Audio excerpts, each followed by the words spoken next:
For real? Oh, no. Yes.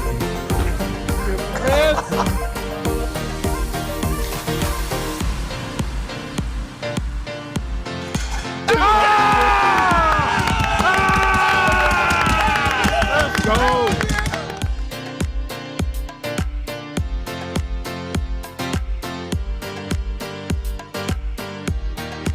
Boston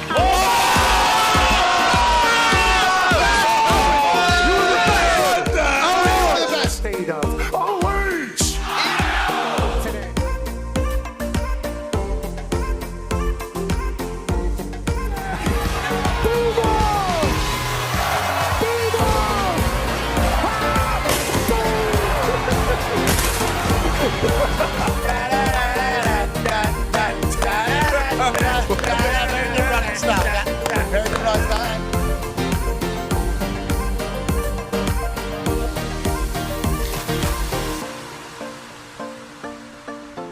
In Berkeley, California. You got it.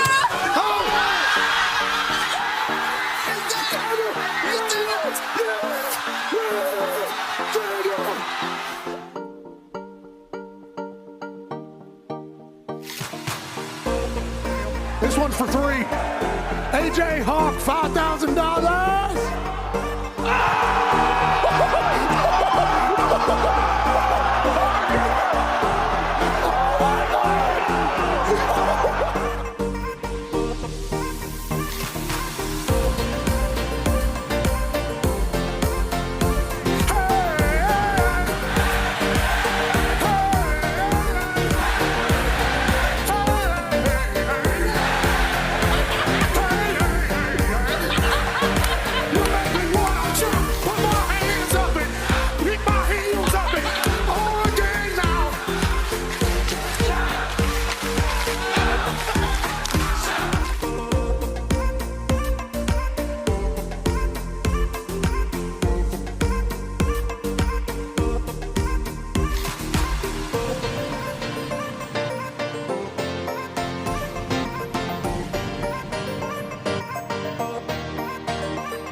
USA, USA, USA.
The following program is a collection of stooges talking about happenings in the sports world. It is meant to be comedic informative. The opinions expressed on this show do not necessarily reflect the beliefs of their peers, their boss, or ESPN. There may be some cuss words because that's how humans in the real world talk. If you are young, please seek permission before watching any further. Hey, Why? let's go. This show stinks, and the fact that you listen, we are very, very thankful for it. McAfee on the line with a gorgeous assist. The all-time leading tackler for the Green Bay Packers. You pig. Damn it! Be a friend, tell a friend something nice could change their life.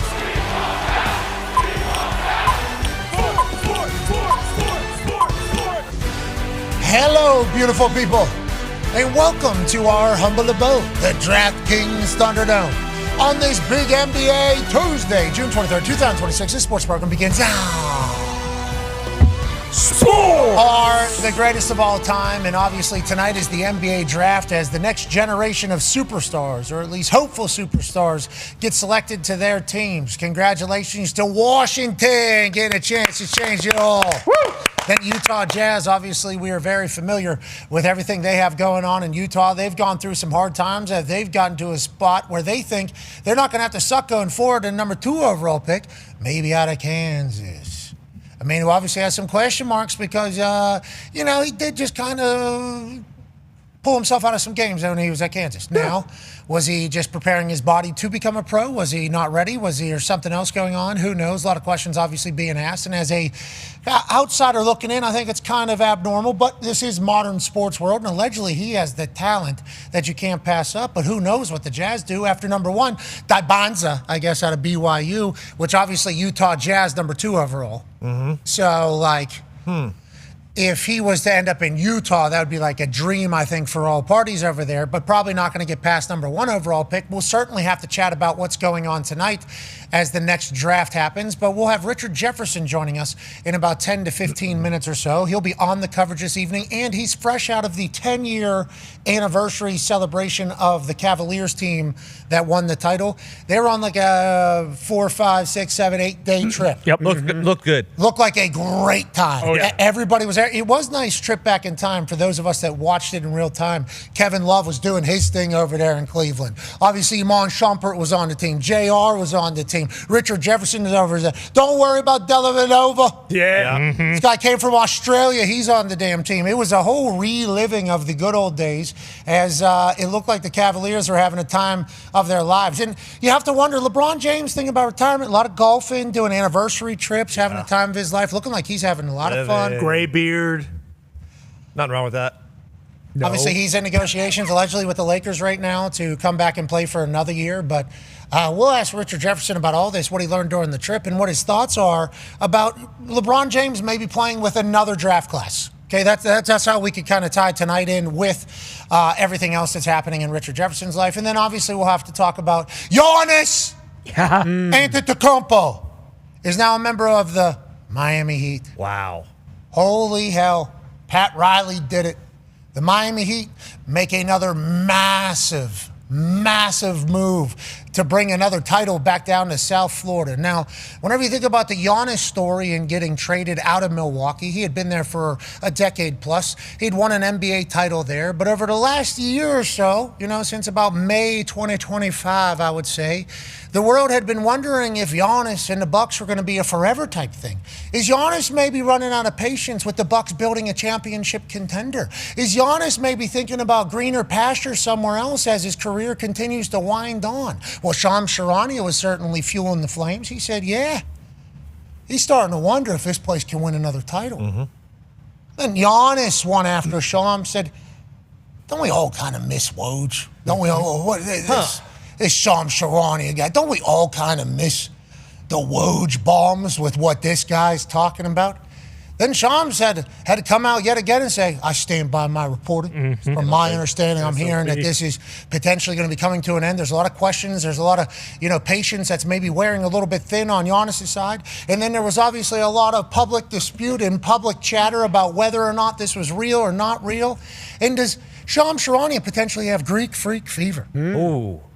Well, that even led into the All-Star game for the celebrity game. Shams Charania ended up on Giannis' team. Wow. And then they had a stare down in real time. Uh-oh. Stop talking about my business, maybe, is what Giannis said. There was a lot of disputing. There was a lot of battling. But inevitably, last night, Shams Charania got a tweet off that said, yep, he's gone, and he's going to Miami. Over the last couple of days, it had become clear, seemingly to all insiders, that it was the Boston Celtics and the Miami Heat who were the final 2 destinations for Giannis to potentially go to. Inevitably, they pick the Miami Heat. Now, why'd they do that? How did we get to that point? Joining us now is a man who's been on the Greek Freak beat for a long time. Mm-hmm. Oh, yeah. Mm-hmm. Ladies and gentlemen, senior NBA insider for ESPN, Shams Charania.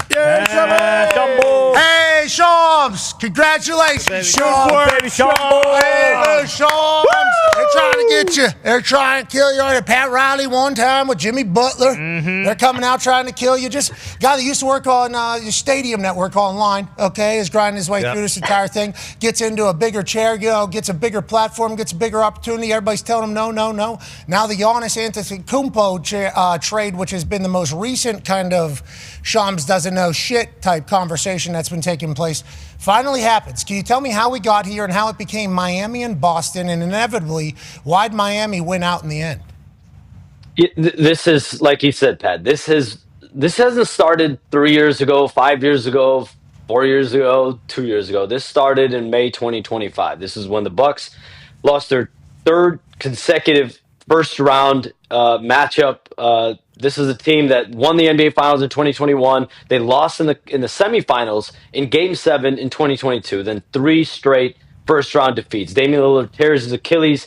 This is a team that has already in Milwaukee gone to depths with Giannis. They've already gone to the cliff. They've depleted their assets, depleted everything in order to try to keep Giannis there, keep him happy. And that was a point where Giannis felt like it was time to move on. And I'm just going to put it very plainly. In May 2025, Giannis and his agent, Alex Saratsas, were very, very direct with the Bucks that they felt the time had come to move on, that they felt the sides need to part ways, and to put it plainly, that he wanted a trade out of Milwaukee. Not because he dislikes the city, not because he doesn't like being there, but the simple fact of the matter that he feels that team could no longer compete for a championship. And so there were a lot of twists, there were a lot of turns, there's a lot of I think, indecision on different ends of the spectrum, and a lot of it starting with the Milwaukee Bucks, because at the end of the day, this is a team that Giannis is the best player in franchise history. He's an icon, potentially. He's an icon there. He's one of the best players in the world. You want to hold on to those guys as long as you possibly can. But when you have a star player that's 1 foot in, 1 foot out, we saw the season that they had. It was full of dysfunction, despair. They end up going 32-50. This is a team that's been one of the most successful teams over the last decade with Giannis, and they have fallen out of really any type of contention. And so now you take a step back. Jimmy Haslam comes out. He's a co-owner. He also owns the Cleveland Browns, who just traded Myles Garrett a few weeks ago. He came out and said, we are trading Giannis by the draft, or we're going to get a long-term contract extension from Giannis. This is after all the ebbs and flows. Nothing had changed with Giannis's perspective. He wanted out, and he was not going to sign long-term. So that means the Bucks had to move on. They opened for business at the NBA Draft Combine. I remember we were on, I was actually on this show, and we talked about it, that this wasn't Giannis that was pushing the needle this time. The Bucks were open for business. They were open for calls. They were welcoming calls, welcoming offers. And there were a few different offers that came about. You had teams like Boston, obviously Boston and Miami were the finalists, but there were other teams, Minnesota, Portland, Golden State, Cleveland had interest. The Lakers had interest. A few other teams had interest. But at the end of the day, Giannis had 1 year left on his contract. That meant he had all the power, all the leverage in the second apron collective bargaining era to be able to dictate where he wanted to go. And at the end of it, there were 2 teams that he was willing to sign a long-term contract extension with. That's the Boston Celtics and the Miami Heat. And back at the NBA trade deadline, the Heat were the last team standing with Giannis and the Milwaukee Bucks. They had the package of players, young talent, picks that the Bucks wanted to move forward with. And so there were 2 totally different offers. With the Celtics, it was Jaylen Brown and 2 first-round picks. With Miami, it was what we saw: Tyler Hero, Khalil Ware, Jaime Jaquez, as well as Kasparis Yakashonis, 3 unprotected first-round picks, 1 pick swap, and 1 second-round pick. That is a group of cost-controlled, rookie-scale contracts, significant draft capital. And that's an admission from the Bucks that we are now going to take a step back. We're going to evaluate this team. We are not in this win-now contention state, because you're not in win-now contention state with Giannis.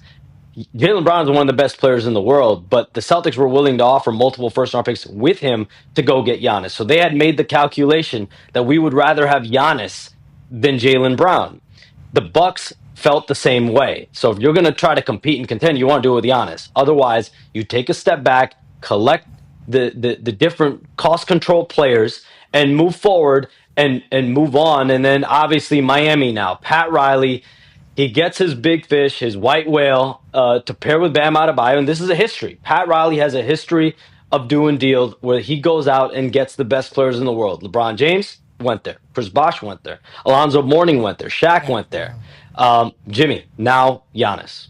Okay, so huge move, obviously, for Miami to pull this off. Tyler Hero, I think, biggest name that we see there. But I heard Kasparis, Big Silent J up there, a big part of the entire play. You said at the trade deadline they might have had a lot of packages already close to what it could have been good for Giannis, so maybe the deal was ahead of schedule. Felt like everybody was leaning towards the Bucks regrouping, reloading.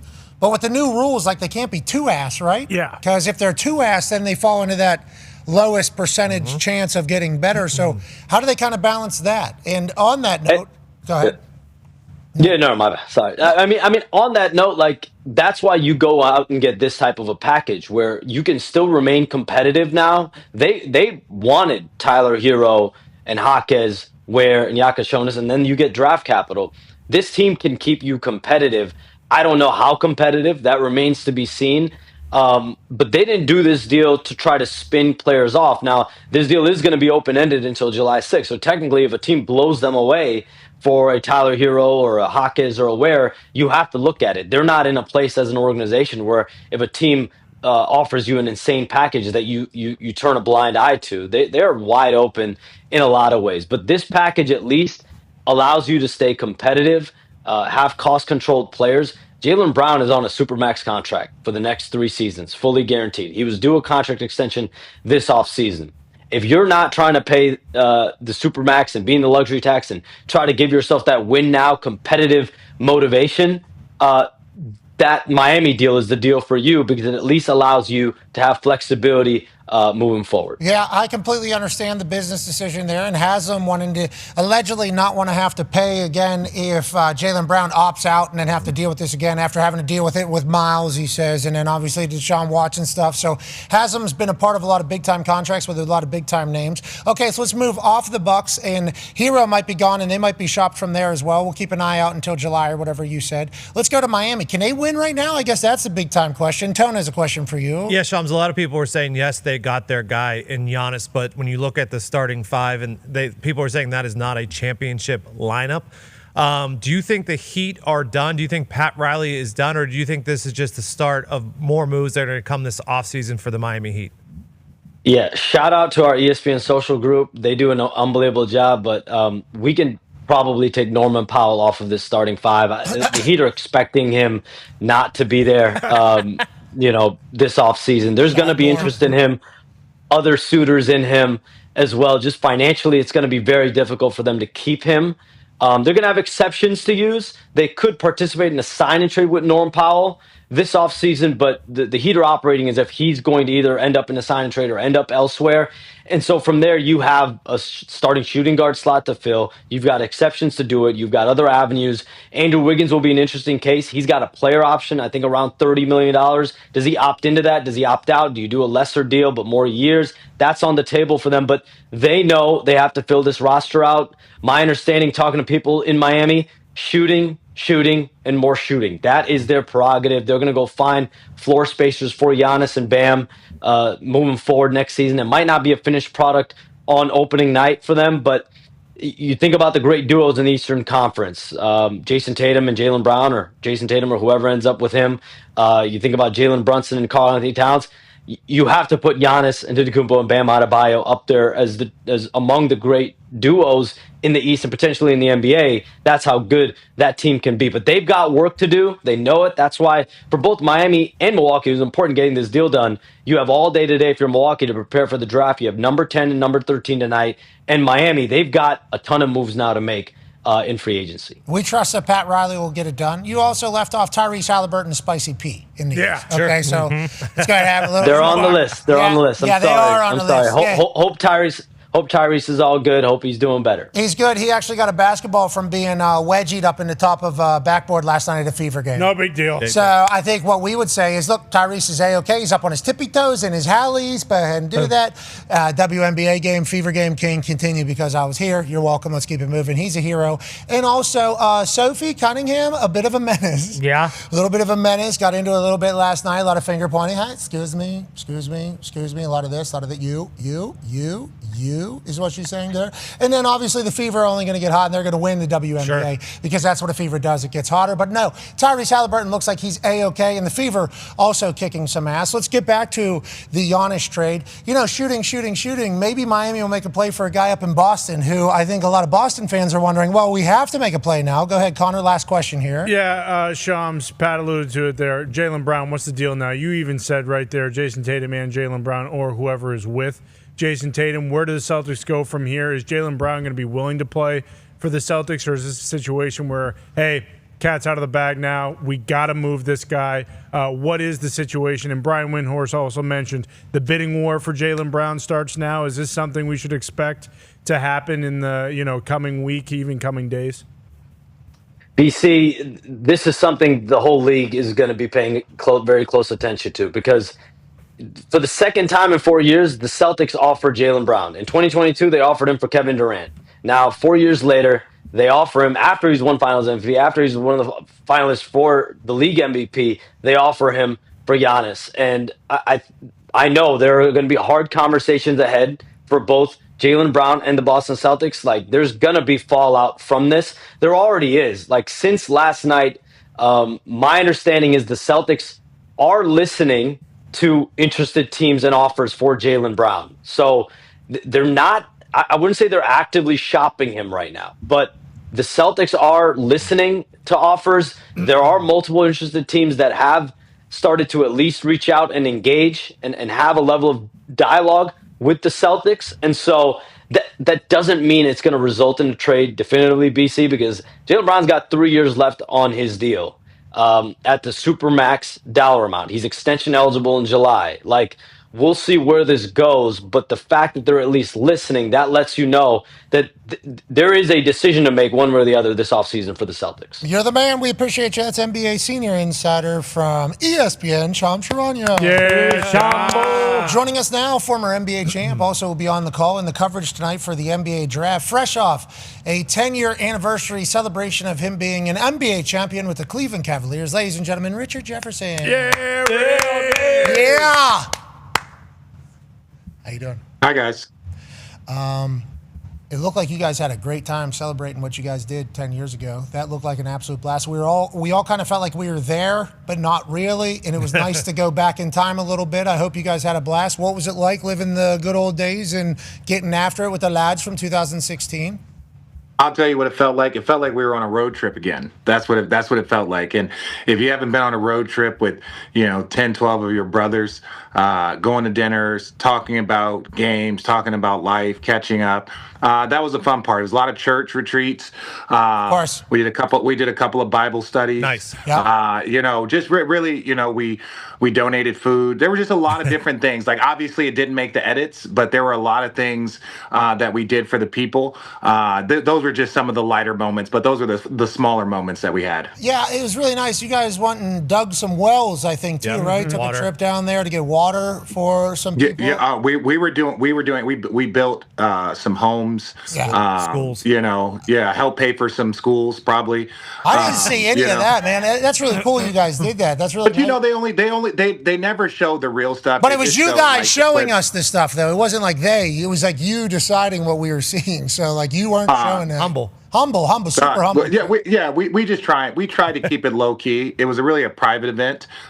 We didn't really want to, really show too many people what was going on. There's a level of privacy that we like to maintain when we're having fun, as you guys know. Yeah. So that's really what we were focused on. Okay. Well, I'm happy you guys got together. Obviously, sports are the greatest. Teams are the greatest. Locker rooms are the greatest. Championships are obviously what everybody's hunting. So the fact that you'll be able to celebrate those forever is a beautiful thing. Let's talk about championships being the reason why the Greek Freak was seemingly not happy in Milwaukee for a while now, and then finally gets traded last night to Miami. Shams just came on and told us that basically the anatomy of this deal came down to Pat Riley offering up smaller contracts, more controllable contracts, and more assets, and the Bucks deciding to take a step back as opposed to going the championship angle with the Boston Celtics offer with Jaylen Brown and others. Your thoughts on how he ends up in Miami, and what are your thoughts on how the Eastern Conference looks now at the top?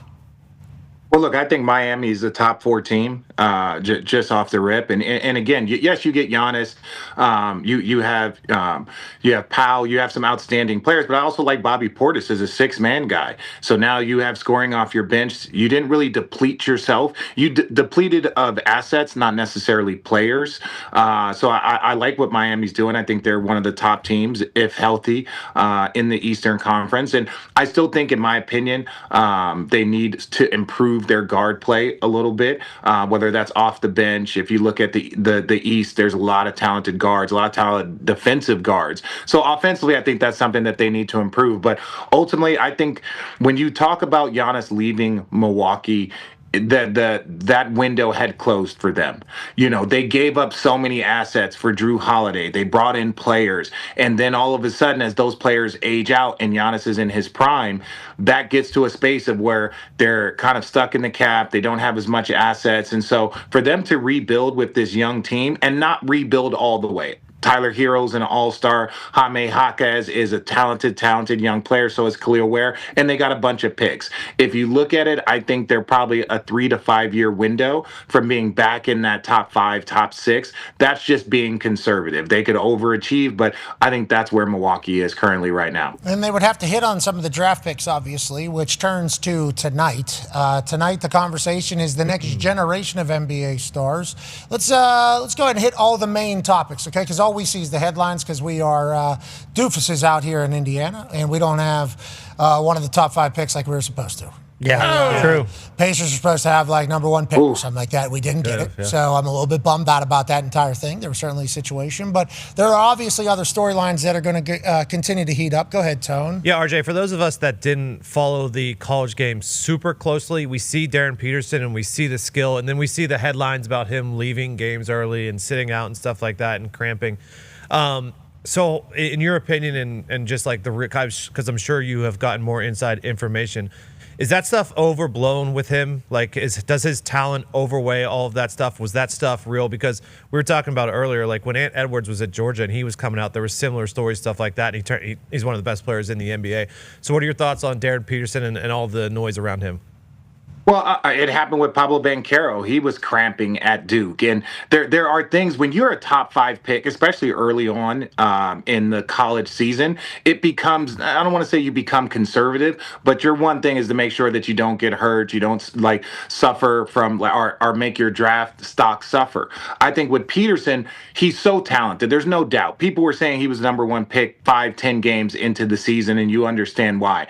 I think that you have to understand is when you're a player of this caliber, everything's under the microscope. Jaylen Brown, Giannis Antetokounmpo, LeBron James, everything is under the microscope. So for him and some of the other top picks to be under the microscope, that's just getting them ready for what they're going to deal with on the next level. Now, to deal with him, like if we're going to talk about him as a player, those are things that, yes, if you are a scout, you want to say, okay, what is this? Because the number 1 pick in the draft is a guy that's supposed to change your franchise. He's supposed to be the face possibly of the league. There's only one of those every single year, and there's an exclusive club. So you want a person that has all the tools, mental, emotional, physical. You want all of those things. So it's not his physical ability. It's not his talent. It's more of, okay, what's his grind look like? Can he play through an 82-game season? And we've talked about it. It's 82, plus you got to win another 16 to go get a championship. So when you start looking at that and you start to see a player struggle to get through 30 games, and when I say struggle, I mean he was very, very conservative. He didn't necessarily push himself to the limit. There was cramps, there were minute restrictions, there were a lot of things going on, but we don't know all of those details. But is he legitimately talented enough to be the number 1 pick? He could be the number 1 pick in multiple years. But there's this guy, AJ, who is a physical specimen, that is a stud, that is a monster, that looks like he's ready to play and dominate right now. And he sounds like he wants to dominate. He does all those things. Sometimes it's about saying the right things, not always necessarily doing the right things on the court. Yeah, he's projected to be the guy. That's why Utah potentially getting the number 1 overall pick with the BYU connection would have been crazy. Instead, now Utah has 2, Washington has 1. how will it pan out? Number 1 overall pick, expected to be a franchise changer and a mover, but obviously the NBA draft, the first round, nobody really looks at anybody past 5 as a legit thing seemingly every single year. Ty has a question about all of that. Yeah, Richard, we've heard coming into the draft process that this is one of the deepest, most talented drafts in several years. But in your opinion, how many of these guys can realistically or will realistically make an impact year one? Because like Pat mentioned, it seemed like not even towards the back half of the lottery, you have the first 5 or so guys who actually play legit minutes. And then it seems like a lot of these guys who are first round picks, we don't see the first year. And a lot of times we really don't see anything from them. So how many of these guys actually will be like key linchpins to the teams that they get drafted by? Well, it's always tough because you look at a team like San Antonio, and they were a talented team that ended up with the number 2 pick in the draft, and he was one of the best players in the playoffs if you look at Dylan Harper. But then there's also guys like Cooper Flagg, who's the number 1 pick in the draft. He goes to a team that has talent, but they're injured. And then you go and look at a guy like CONCAFA. He was in the top pick, but the way he played helped, in my opinion, lift Charlotte kind of in that kind of in-between zone. So it depends on where these guys go. It depends on what their needs are. There were so many teams that are tanking. When we talk about an impact, is it a game impact? Is it a winning impact? Because there's some teams in there. Grizzlies, they're far away. Jazz might be closer than people think. I think the Kings are far away. The Hawks with the 8th pick, they are closer. The Mavericks with the 9th pick. So a lot of these guys, it's like some of these guys they're game ready right now. But is their team ready? So a guy might average 17 points, 16 points, and you're like, he's a stud, but he's doing it for the 3rd worst team in the league. But there might be a guy that averages 13 points a game for a playoff team. So it's all about where you draft, what your need is, and can a guy be ready to contribute? What I was so impressed with Dylan Harper being the number 2 pick is that he was contributing to a championship run. Now, you don't see that very often with rookies, but then there's other guys that were out there that had outstanding rookie years. They were just on a tough team. They were on a team that was struggling, that was still tanking. So I think that there are a lot of guys in this. Excuse me? No, tanking, rebuilding. Yeah. You know what, Pat? I apologize. I misspoke. I'm still dealing with some of the stuff. Still a little jet lagged, if you know what I mean. Oh, from all the goodwill and philanthropy. The philanthropy. No, yes, the tanking. Philanthropist. The soft ass tanking that was happening in the NBA. Yes, that's what I was referencing. But when you look at a lot of these players, I think a lot of these players will be able to contribute. It's just where. Are they going to contribute to a high-level playoff team and they're the 10th pick or they're the 12th pick? Or are they the number 1 pick and they're averaging 19, 20 points a game for a team that will be in the lottery again next year? I think it is good that we kind of know all these guys at least. Remember, there was a run there where it was who gives damn ya from not as many Europeans. Somewhere. Yeah. 2 years ago. Had no idea. Damn ya. You've really changed, Pat. Damn ya. Who gives a damn ya? Yeah, that person was from Spain or something. Yeah. There was a run there where it was like Pakistan. I forget where these guys were coming from, and then it was like, well, we hope they choose to come to the NBA. It's like, what the fuck are you guys doing over there? You're drafting people we've never heard of, and then these people get to decide whether or not they're coming to the NBA. I was just like, I was befuddled by it. And then Wemby obviously comes through France, and we didn't learn really about him, doofus. Should have known about him a long time ago, I think, especially whenever he was 17 and him and Chet were battling for this entire thing. I think we should have known that at the time. But we learned of this guy, and we're like, so this is going to be the greatest basketball player of all time? And they're like, probably. Yes.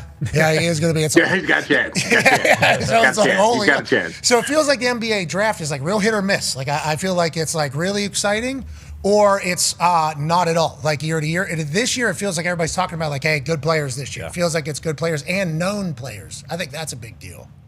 Yes, and that's why there was so much rebuilding this year, because there was such an elite draft that so many teams were like, we got to get in the top 3. You saw what happened with your Pacers. My Brooklyn Nets had a bit of a struggle too. They had a tough season, ended up with the 6th pick. Whoa. I don't. Woof, yeah. I mean, they were bad, Richie. Agreed. But this is what I'm saying. Look, the Nets could go 0 for 82, and I'll still look at you like this is gravy. Okay, like everything is fine. don't know if appreciate a lot it. of people are doing that anymore. I like that you're still doing that. Respect. I'm still doing that. But I think, again, you look at A-Cuff. There are players that are going to be around that 6, 7, 8, and 9 that literally could be all-stars in 2 or 3 years. And so, like, this is one of the years where 6, 7, 8, 9 could win Rookie of the Year. We don't know. The top guys, elite, outstanding. But you can also see guys that win Rookie of the Years that aren't the number 1, the number 2, the number 3 pick. Here's Jeremy Woo's projected top 10. Mm-hmm. We know Jeremy Woo, right? We're big fans. Oh, yeah. Woo, Jeremy Woo. Yeah, He'll woo you. Yeah, he will. He's wooed me. Yeah, with this draft. Yeah, it would you. And I like Mikal Brown Jr. I like A-Cuff a little bit more. My Arizona Wildcats played against Arkansas, and I was scared of him. I was like, yo, this is the type of player that can take over a game, has that mentality. There's some good guards in this league. You see another Arizona player down there, Burry. So, no, this is a very, very good draft. There are impact players. My big thing when you're drafting a player, especially if you're in the 7 to 18 range, especially, you want a guy that can contribute right away. That doesn't mean that averages 18. That means, can this guy give us 8, 9 points? Can this guy play defense? Can he block shots? Can he hit a 3? So you want somebody that can contribute to the success of your team. And I think that increases as you get kind of in that 10 to 20 range. When you go from 20 to 30, to me, that's more of like, you might want to take a person that you can develop because your team might already be loaded. A flyer. Got it. Okay, last question isn't about the draft. It's about a situation that's happening in Boston right now. And we think you'd be obviously the perfect person to give an answer. Go ahead, Conman. Yeah, Richie, how do you feel about the Jaylen Brown situation? It feels like now, hey, we got to move this guy. This is the second time in 4 years, as Shams pointed out, that they've tried and included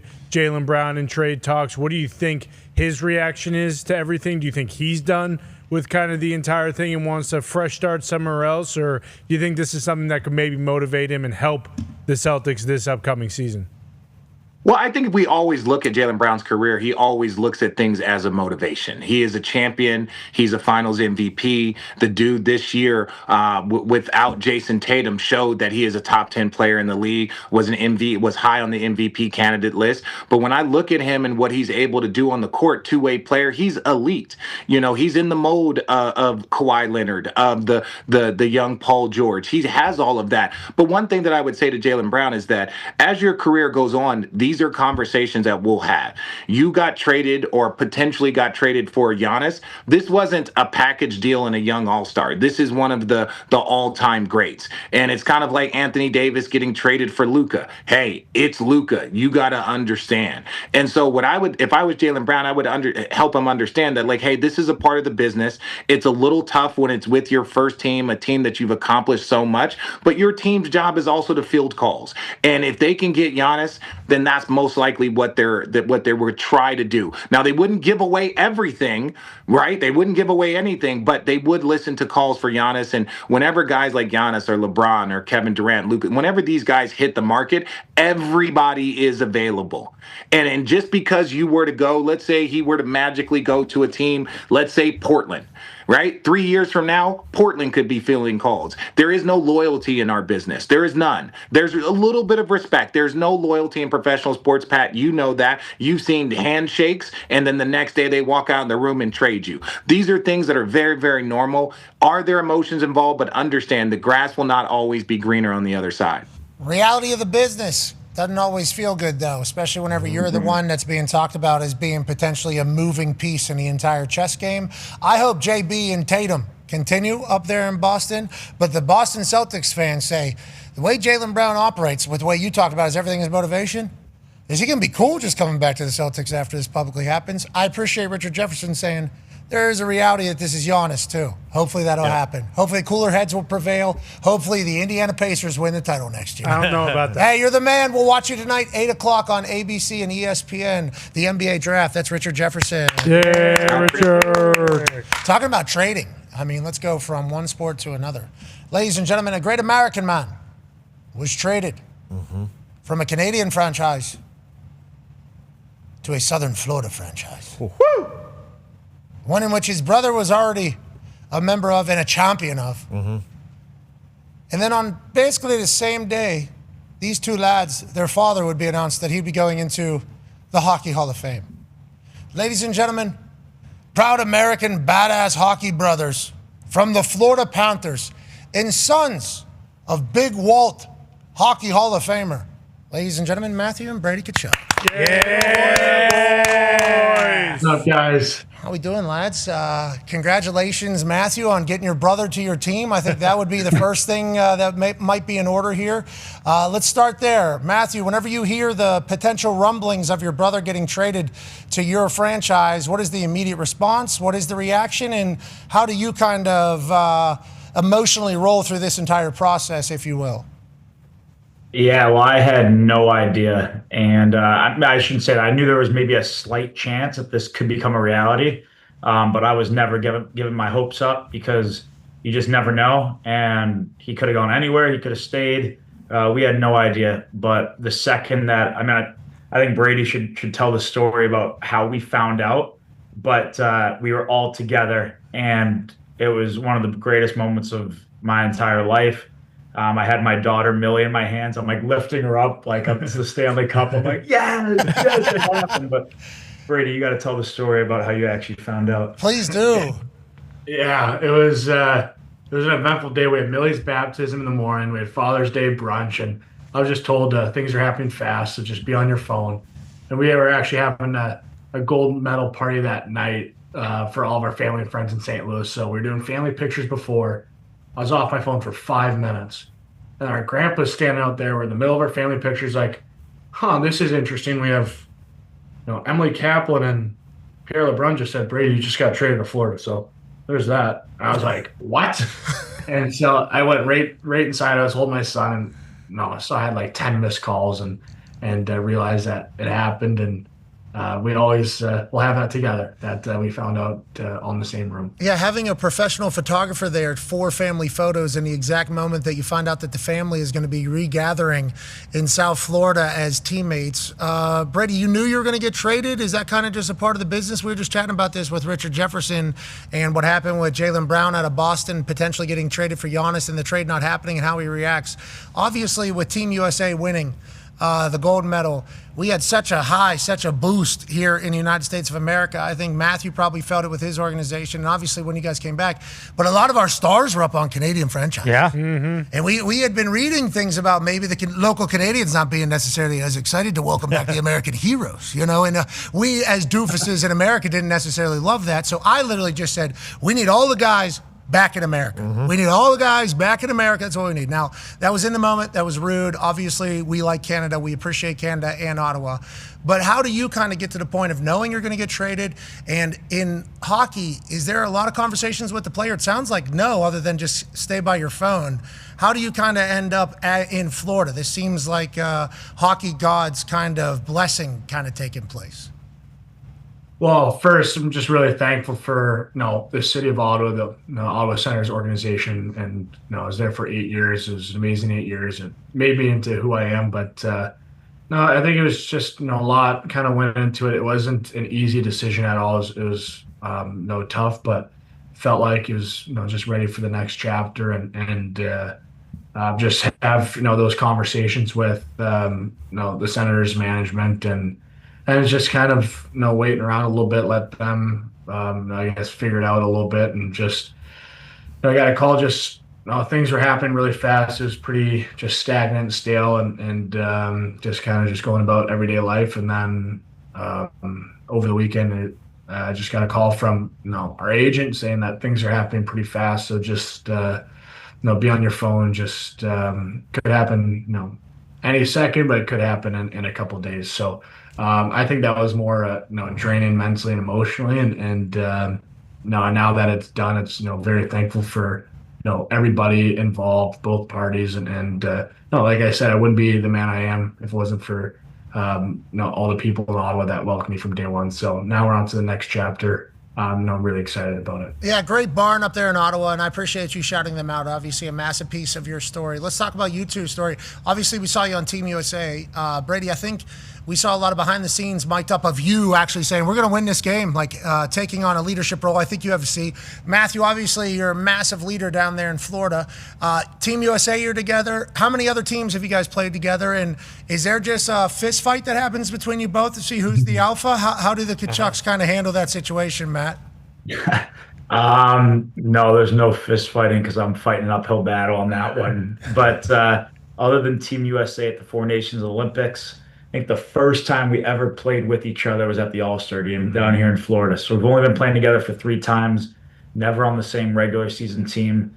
But I'm over the moon excited. What I told Brady too, what's great about down here is like he had to wear a lot of hats playing up in Ottawa, being a young captain, playing in Canada, just dealing with like a lot of stuff, like whether it's in his control or not, which is, I mean, sometimes a little bit unfortunate in the business where like the best part about playing down here, and this might sound like a little bit bad, but we're really just like pieces of meat down here. Like you have your role, like you wear one hat, you don't have to do somebody else's job.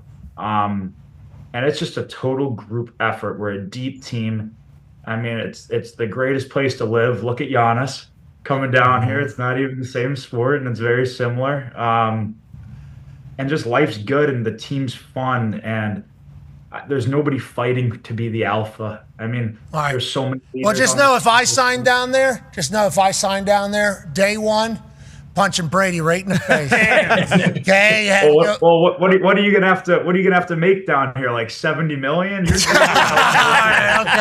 I see the state tax. I understand that there's a potential alternate home coming down there, no doubt. But I just tell Brady, like everybody's an alpha in their own way. There's guys on this team. I mean, there's maybe if we were on guys were on other teams, there could be 10 captains on our team right now here in Florida. So just come down here, have so much fun.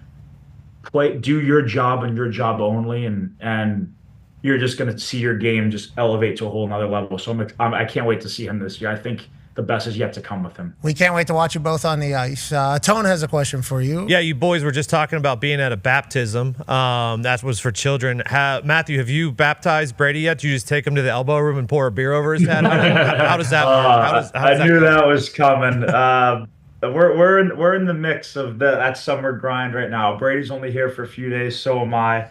Maybe we'll. I mean, the dream is to have that elbow room baptism next year in mid-June, right? Like that's the dream. So I'm sure we'll have a couple. The Scots are there now. If you want to go party with the Scots, not this trip. Yeah, the Scottish folks are over there right now. They're kind of holding it down. I assume the Tkachuks could keep up. If it means anything, we would send the Tkachuks to represent us in a Scottish party. Walt too. Yeah, well, Big Walt as well, which also leads to this. Go ahead, Ty. Yeah, so I mean, obviously, you guys are now finding out that you're going to be playing together, and I assume that is awesome. You're all together, but how special was it hearing that your dad is going in to the Hall of Fame as well, and being able to kind of share that moment with it? Because every time you guys, accomplish something, it seems like that is one of the first things the camera picks up as it cuts to the crowd, and your dad is always there supporting you guys. So how awesome was that moment?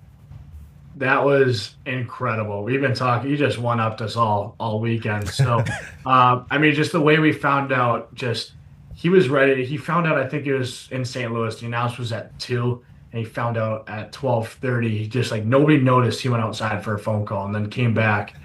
And then he was like, I'm ready to take this to the announcement, not tell anybody, and just let everybody be surprised. But he's like, all right. Like my uncle was there and a cousin was there. And he's like, all right, Brady, just go grab a beer. We'll have it in the kitchen so, nobody can see it. And then he's just, it's like, I'm like, what's going on? He's like, well, guys, cheers.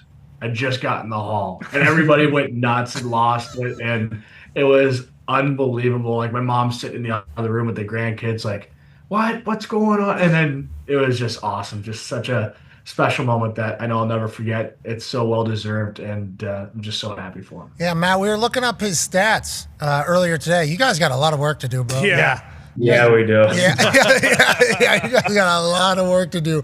What a stud. I love that he is living his career still through you guys as well. And it's very obvious and it's very evident. And I love how much of a family thing hockey is. We saw that obviously with the Hugheses, and we see it with you. And it feels like we looked it up. How many sets of brothers have played on the same team? I think 47 total sets of brothers have played on the same team. It's incredible because you guys think, like, obviously you two battling against each other as lads, young lads, probably has helped all this. Mm-hmm. Is that an accurate depiction, or is the age difference too much? Or how do you kind of attribute that to the success of it all, Matt? I just think that I had to drag Brady along with me. I needed somebody to play mini hockey with. I needed somebody to play roller hockey with. So I dragged him along, and I think it really helped both of us. And I mean, we've competed in every single thing that you could ever think about all of our lives. And as we've gotten older, that's shifted to competing against each other into really, really, really wanting to compete with each other. And we had that experience at Four Nations, had the best time in the world, and then went to the Olympics. And I mean, it was literally the best time in the world with us in our memories. So, I mean, this is just a dream come true. This is Olympics on steroids for us every single day. Having him at the rink today, just like driving him in the golf cart, it's just, you can't make it up right now. So, it's really cute. Oh, guys, really cute, guys. It's really cute. We're just having a blast, and the girls are out together. Our wives, figuring out where he's going to live, and so just our family has always been so close, and this experience, us playing with each other, is just a dream for the whole family. All right, we're happy to hear that. We're also happy that you guys are going to play a brand of hockey that we love. To that point, Connor has a question. Last question for you. Yeah, Brady, going all the way back to the Four Nations, it kind of started where you guys just started throwing hands right away before the puck even dropped. It was kind of agreed upon. And then going back to the playoffs, game one, first one out of any series, you and Jordan Stahl basically dropped the mitts right off the bat. What was that like? How did that come about? And did you realize in the moment, I might be beating the hell out of the Conn Smythe winner in game one? Yeah. That one just wanted, we I wouldn't say we snuck in, but just wanted to show, we're playing against, an unreal team, and I knew I was going to be playing against, Stahl all series, and I guess just wanted to show, our team and everybody that now we're gonna be ready to play. We're gonna try to conquer the beast and just kind of show we're ready. And didn't expect what followed after. Unfortunately, getting swept and then them going on to win the Stanley Cup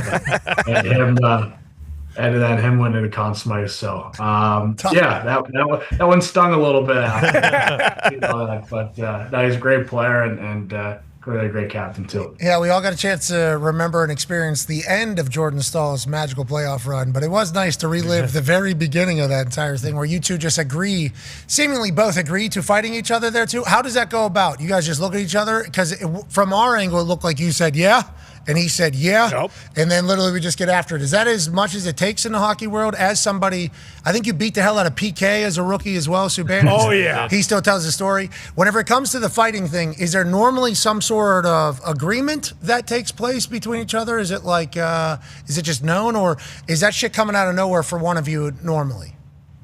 Well, I mean, that situation, it was more like we were going to fight at some point this series. And then he was like, why don't we just fight now? I was like, okay, great. I didn't expect that. So, but then usually it's weird. You just have that connection with the guy. You don't even have to say anything. You just how did the one with PK go?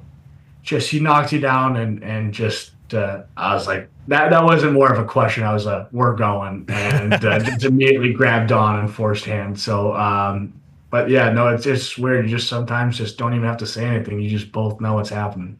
And what's the strategy, Matt? Do you fight much? I don't think I see you hitting people a lot. More of a pass. No, I do not. I don't.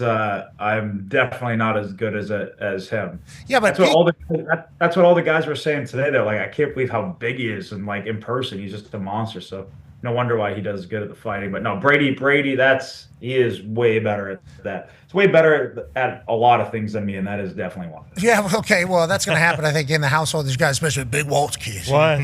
That's going to take place. Yeah, but PK said that you were a grown man. And he said you did get him at the end of his shift. He said he said you got him at the end of his shift, which is a strategy move by you, potentially. Is that accurate? Well, I will say I do have to defend him. Fighting at the end of the shift is the worst thing in the world. You're already fighting an uphill battle with that one. So, yeah, he was in one from the very beginning. See, that's where You're the best. I think I was so fresh.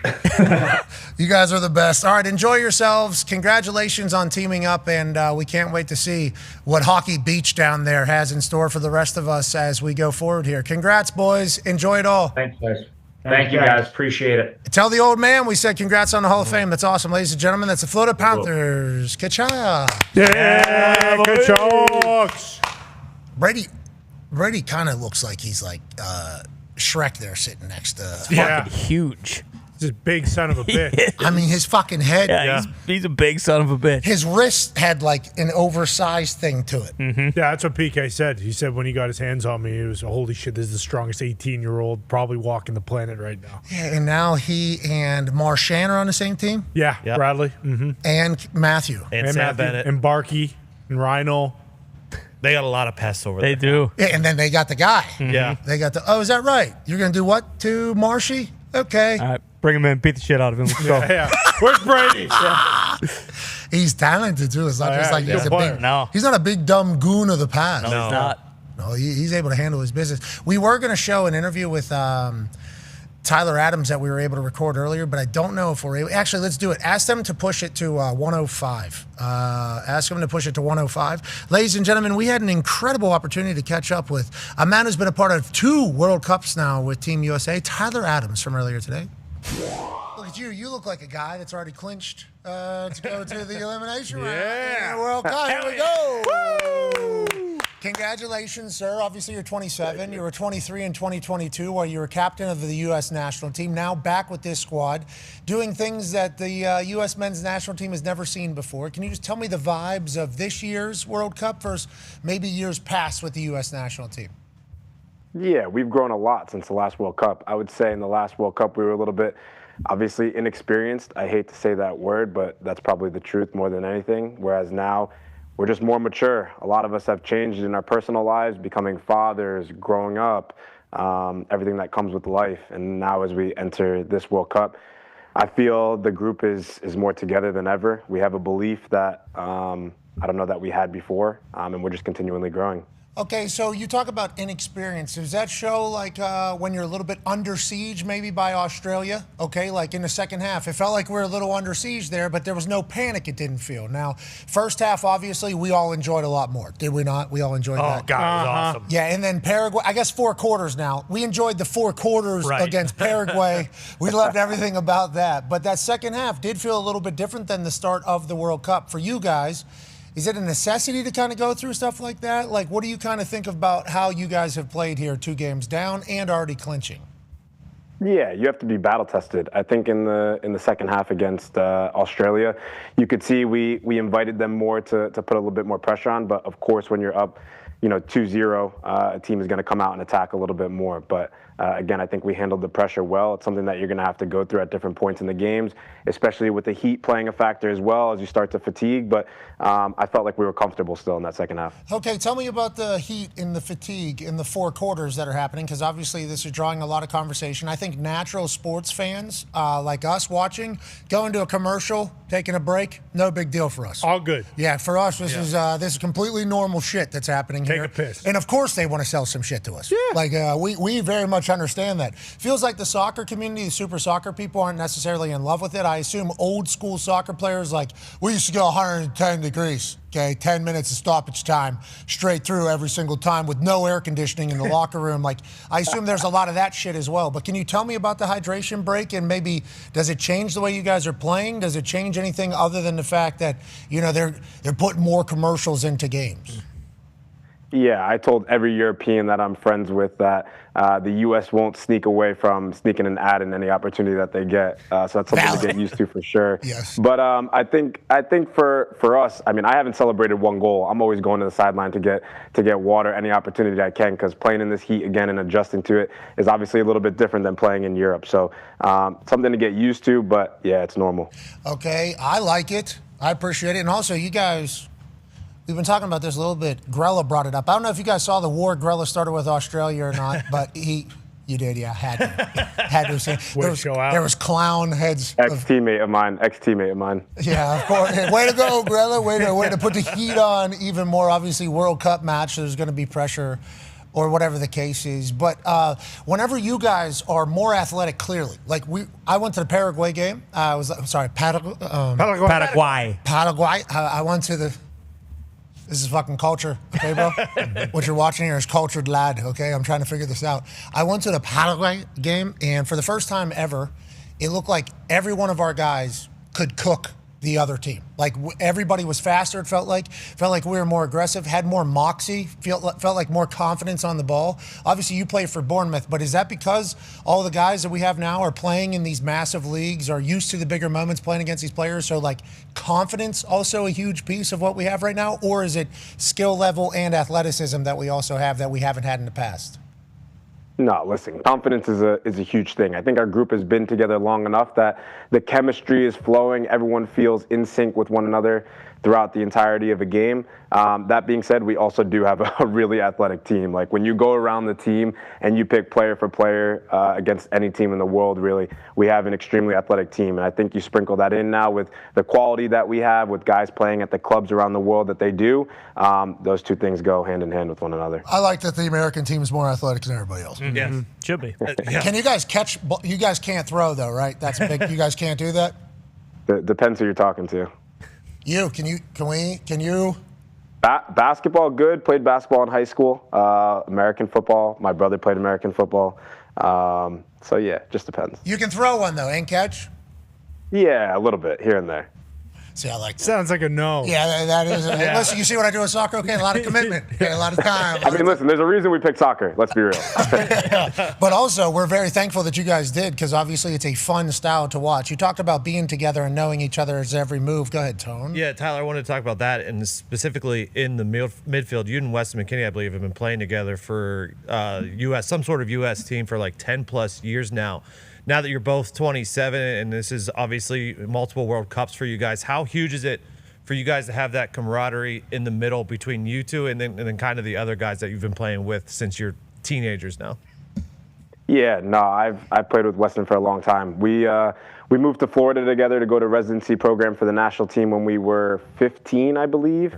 So yeah, going on 12 years and knowing one another. And yeah, I feel like I know him like I know my brothers at this point. We spend almost too much time together. The banter never changes between the two of us, but it's like we're childhood friends. So, you know, these are the kids that I grew up with. And now as we grow into men and our lives start to evolve, kind of, you know, you're going to war with one another on the field and you have each other's back. So it brings the team that much closer. Are you guys chirping a lot out there on the field? Are we known as a chirpy team? Yeah, me and Weston, I think for sure. To other teams, I think we're kind of the catalyst for a lot of that. But yeah, I think our shit talk is getting a little bit better. Okay, I like that we're doing that. That's big. I like that we're chirping a little bit, because it's interesting with the VAR shit. I didn't know they could just go back and get like the petty stuff that's happening behind the scenes. Like I think I saw, and obviously I played soccer, but I was never really a big soccer watcher. And then obviously I buy in the most whenever you guys are playing. Every time you guys play, I think we're going to win, and I am going full board that we are going to win. I didn't know the advancements of VAR, that they go to somebody in an apartment. That room they're in is this big? Yeah. They got them kind of shoved in. They have the ref uniforms in. They got their cleats on, shoved in there. I didn't know we're doing that. Crazy. That's 3 of them, 2 in the shot, in the frame, you know, kind of getting in there. It's awesome. But they're going and getting like the petty stuff behind the scenes. They're like, oh, they'll look at that the next 5 minutes or whatever. And the next ball stoppage, they'll go back. It's like, has that eliminated a lot of the petty shit that, you know, used to happen on a field a lot, I think, as opposed to now? Or is it a cleaner style of soccer? Like, how do you kind of describe what's happening at the World Cup right now? Feels like it's more offensive, a lot more offensive. Yeah, it's more offensive for sure. But that being said, I mean, you can't get away with anything now. I mean, there's a million cameras in the stadium. They have a million different angles to go to. They walk over to the TV. It takes 10 minutes to make a decision, and then yeah, they can come back, give you red card, penalties, corner kicks, whatever. I mean, it's like the cameras are controlling the game at some points. So you guys are getting a break now. You can't do anything really petty. It feels like it's a new modern soccer. Yeah, it is. Different It's game. awesome. It feels like there's a little bit more energy. It feels like maybe people aren't just getting wounded as they're getting hacked out of nowhere. Hey, this might be the American time. Maybe this new sport that you guys have all created over in soccer Yeah, I like it. is our sport. We like everything about it. Our attention deficit disorders, whenever we're watching things, you give us a little break. We can go to our phones. Great. Nobody's playing anything. I'm not missing anything here. Pochettino's on a laptop. Tell me about him, please. This guy seems like he is an electric factory. Can you tell me about Pochettino and what you've learned from him, maybe about soccer? When we have water breaks, he's tactically in tune, changing things, whatever he sees from the sidelines. But he's an incredible guy. He's kind of changed the culture of everything that we have here in U.S. soccer in terms of he was born and raised in Argentina, a country where it's a religion to play the game of soccer. And growing up in that and having him kind of share and express his experiences with us, I mean, he's coached some of the best teams in the world, and that's definitely influenced us. Okay, so you were in residency in high school. Sorry, as I get choked up thinking about your drive there and not just have an accidental finish of a sip of a drink there as you were wrapping up your answer at the wrong time. I didn't think it was going to be. You talk about residency in high school, though. So obviously you've been a part of the U.S. Soccer kind of Federation Association for a long time here now. You have been projected to be one of our guys for a long time. They scouted you at a tournament. They saw you. They said, hey, this is going to be the future of the United States of America. You guys are kind of placed into a group there. Pochettino coming in and changing the mindset has been a big part of like the soccer committee online, I think, is like Pochettino may be changing everything. How do you feel about the way U.S. soccer is now and how we got to this moment and what Ponch maybe does for the future of U.S. soccer? So there's more, Tyler Adams, there's more of this kind of to sustain success. Yeah, it's the evolution of the game. I think for us, the first goal has to be getting our best young players playing at the highest level possible. And a lot of us are doing that at this moment in time, and I think that's why you see everything coming together. That being said, people forget how big the country it is and how hard it is to kind of put all those players together. Also, in the U.S., obviously, as you guys know, there's so many other sports that kids can pick. I think by us having a successful World Cup, more kids will want to pick up a soccer ball and continue playing and developing, knowing that there's a chance for them to reach the highest level and be the next me, Christian Pulisic, Weston McKennie, and the list goes on and on. So I think you give these kids more of a chance to grow the game. A lot of that weighs on us and our success. Yeah, I like that we're having a boom right now. And I like how cool Ponch looks on the sideline. Yeah. He's got Air Forces on. Okay, he's got that blue, whatever it is. Yeah, it's like a mechanic's outfit. Yeah, fishing shirt. I have no idea. I have no idea how that became the costume. I love it, but I love it. Yeah. I mean, he's got one button. Yeah. Yep. Let's go. I need a little room down here. I need a little room up here. But I do want to look cool. His hair too flowing, and he's everywhere on this sideline. I mean, we're doing a lot of clapping. We're doing a lot of yelling. I love the moxie. I love what our team has. I also appreciate that it sounds like we have a post-game routine that the world might be catching on with. Go ahead, Con Man. Yeah, Tyler, kind of the moment of the tournament so far has been you guys singing Country Roads after that victory in Seattle. What was that like for you? Have you ever experienced something like that? And can you kind of describe the emotion? Because even Ponch mentioned, like, hey, I was emotional. The whole team was emotional doing that. And how cool was that for you? Yeah, I think the best moment for me after that was when, Poch had our team talk after the game and he goes, guys, listening to that made me feel really American. And I was like, that's exactly what I want to hear. I mean, the atmosphere of that game was probably the best that I've played in terms of, for sure, the national team, but just in general, the fans singing the national anthem before the game, like that was electric. And then after, listening to Country Roads, looking at my family singing, everyone's excited, everyone's smiling, it was incredible. Yeah, almost heaven, baby. West Virginia. But a lot of you guys for soccer do have to go abroad. To do your job, to do your gig. So, Country Roads Take Me Home, it is not a bad little tie-in, too, for, if you want to get an emotional tie to that. Now, there's a chance it sounds like we're going to be singing it coming up. I don't know if you're going to be sweaty when that's happening. Go ahead, Ty. Yeah, Tyler, what is the approach when you look ahead to Thursday? Obviously, you want to keep up the momentum because you guys have been playing so well, but I know you have a yellow and we have a couple other guys who are on yellows. Like, how is that going to be balanced in terms of, like, this game against Turkey really doesn't mean shit, but also we've been playing so well that we still want to have a good showing out there? Yeah, it's a tough one. I mean, obviously I've been asked the question already. I'm a firm believer in momentum. When things are going well, you try and stay as consistent as possible. I'm happy I'm not a coach to make that decision. So, yeah, we'll see. Yeah. It sounds good. Everybody was told not to say shit. We will give an answer whenever we have an answer. Okay, I like it. Hey, thank you for doing what you're doing for our country, man. The world's rallying around soccer, and our country is certainly rallying around you guys. And I think the performances you've been putting up out there have been spectacular. They've been entertaining. And you got people that are just football meatheads buying in completely to our country. No flopping. There's really no flopping. There's not like whining, I don't think. Like, legitimately, it feels like a lot of people are watching the team and watching your games that don't know shit and expect just something terrible to happen. And you guys are dogs, dude. We appreciate the hell out of it. We're very, very, very grateful for what you guys are doing for us right now. I appreciate y'all, man. That means a lot. All right, good luck out there, okay? And Thank you. If you pick up another yellow card, what's that mean? Suspended for the next round. Okay, yeah, so you're not fucking playing. Yeah, exactly. You or stay on your feet. Flo Bolligan, Yeah. okay, Chris Richards, and Anthony Robinson. Okay, so let's just go through. All those guys. Hit the bench. Yeah, see ya. Grab some pine. Yeah, we need you in the Turkey. They already fired their coach. Who cares? Let's go to the elimination round. You're the man, ladies and gentlemen. Tyler Adams. Tyler. I think we got to it there at the end. Yep. Yeah.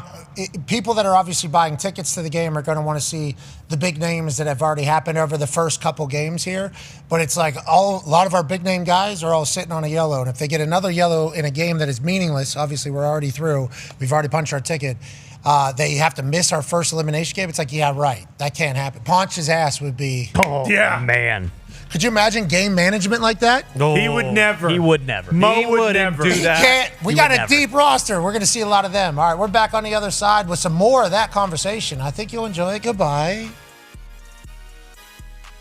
We have an opportunity to give away $75,000 to a kid named Daniel Villasenor. Absolutely. You're a sophomore, correct? Yeah. What is your major? Civil engineering. Okay, so what's that mean? What is civil engineering? I don't really know. Have you ever kicked a ball before? I have. When? Were you a soccer player? Soccer player, yeah. Okay, how were you at kicking soccer balls? Pretty good? I was okay. I was good. Have you ever said anything negative about football kickers? Maybe once or twice. Daniel!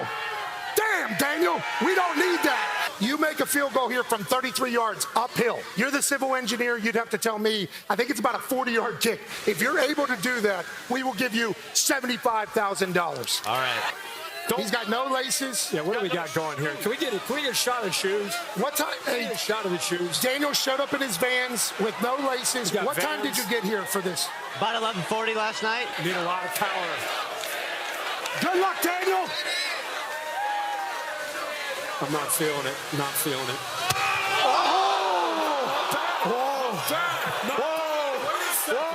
Wait a second.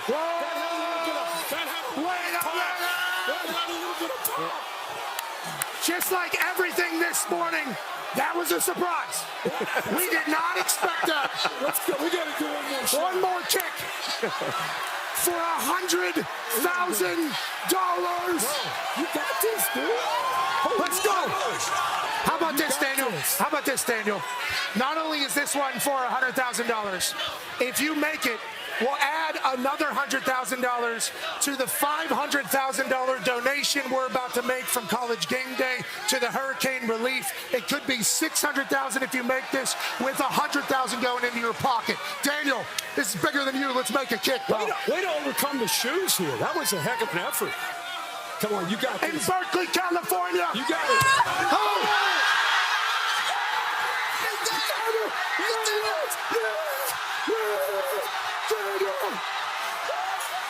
Let's go. Body, buddy. Hell yeah. Great job. Damn, Daniel. Damn, Daniel. All right. What's happening? Are you kidding me?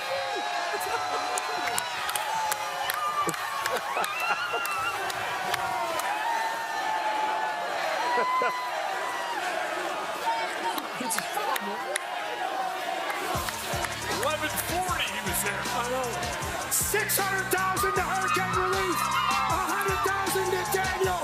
What a morning in Berkeley. Way to go, Daniel. The following program is a collection of stooges talking about happenings in the sports world. It is meant to be comedic informative. The opinions expressed on this show do not necessarily reflect the beliefs of their peers, their boss, or ESPN. There may be some cuss words because that's how humans in the real world talk. If you are young, please seek permission before watching any further. Hey, Why? let's go. This show stinks, and the fact that you listen, we are very, very thankful for. McAfee on the line with a gorgeous assist. The all-time leading tackler for the Green Bay Packers. You pink. Be a friend, tell a friend something nice could change their life.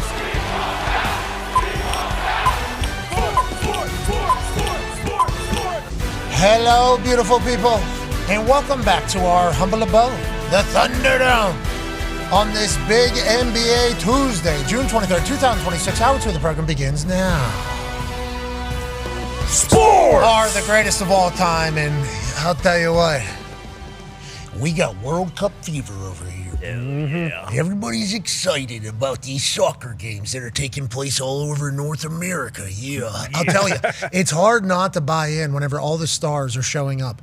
We've done a lot of trusting of the stars whenever we do our gambling with our friends at DraftKings. Yes, we are a partner. Yes, if you're 21 plus and have the capability of gambling responsibly, we'd like you to come join us. But don't be an asshole. You're not going to become a bazillionaire. But as we have continued to kind of decipher what we want to do and how we want to go about doing it on a daily team ride situation, we've been doing a lot of trust in other stars.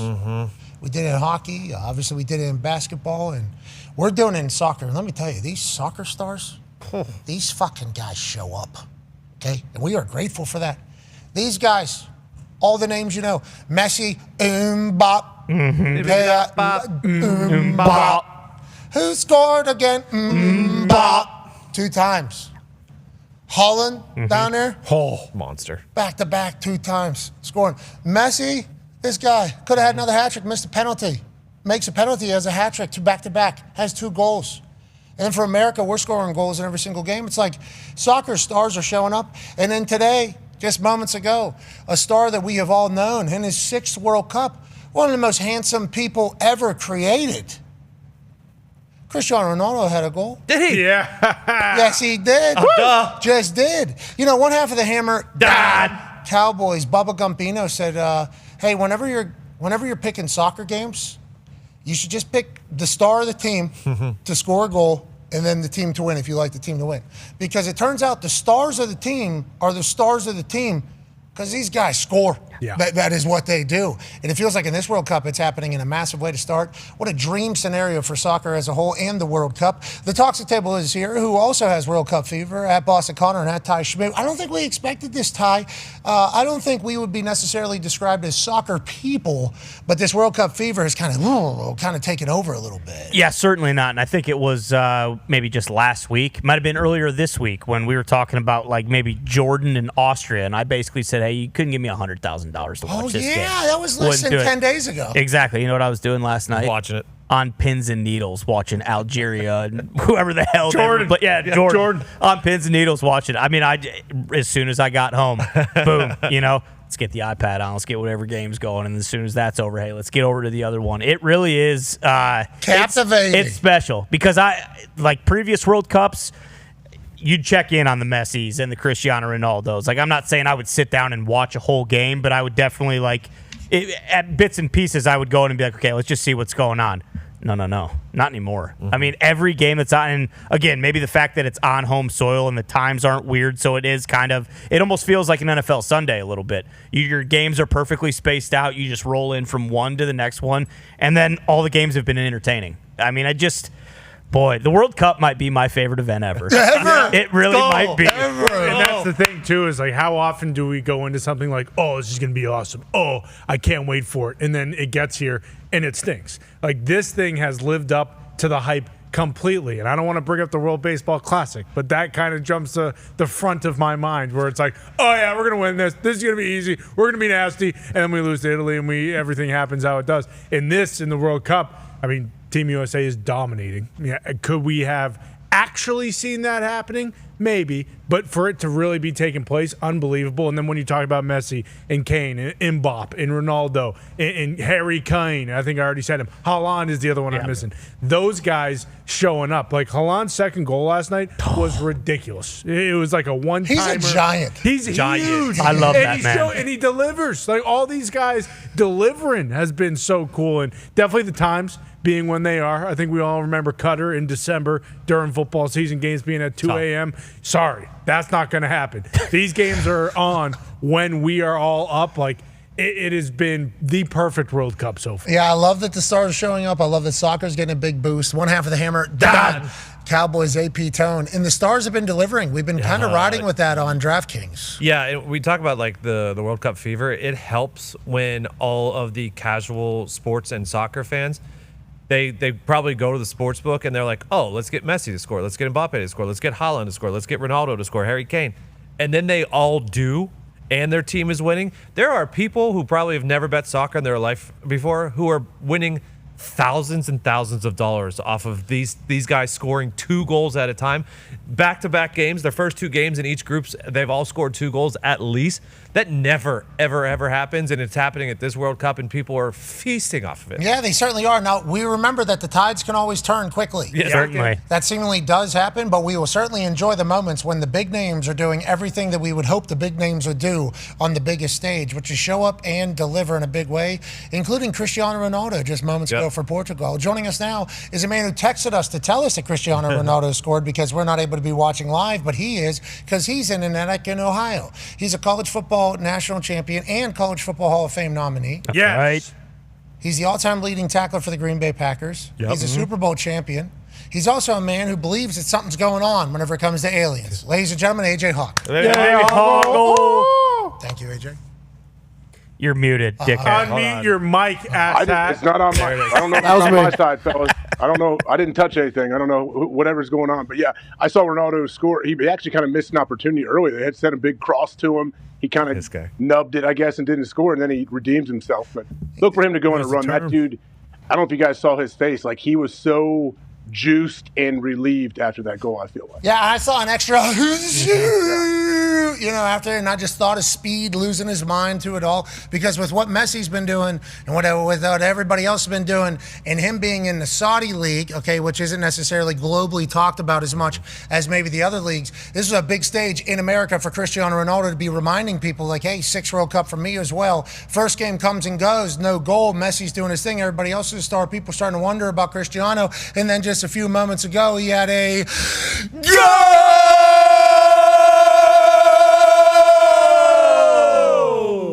And I think the World Cup has been seeing numbers that we've never seen before because I think we've been seeing more goals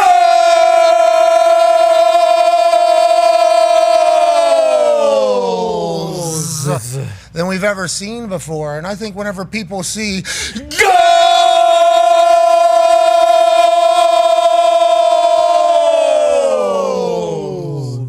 they get excited. Joining us now, ladies and gentlemen, is a man who's called a lot of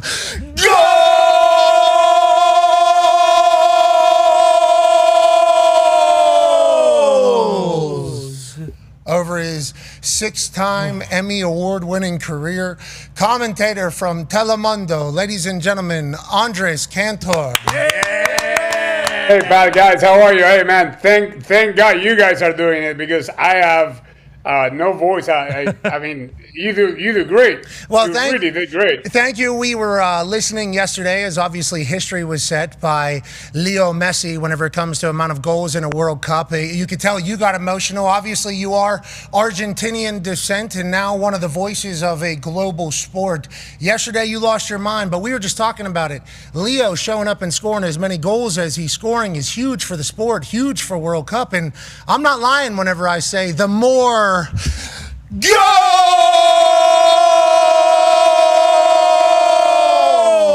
the better. Do you agree with that? And what are your kind of thoughts on the start of the World Cup? 100%, 100%. And the fact is that people, perhaps the casual viewer, only knows Messi, only knows Mbappe, only knows Haaland because of Premier League. And Messi scores. The game in Dallas was at 12 noon. He scores a brace. Then comes France. Mbappe scores a brace. Then comes Norway. Haaland scores a brace. And now Cristiano's on the board. So, I mean, it doesn't get any better than this. This is really, really star power at its best. Look at these guys. Messi has 5 goals in 2 games, and the guy is turning 39 tomorrow. Can you tell me about Messi a little bit? Because obviously Cristiano Ronaldo, who just scored a goal!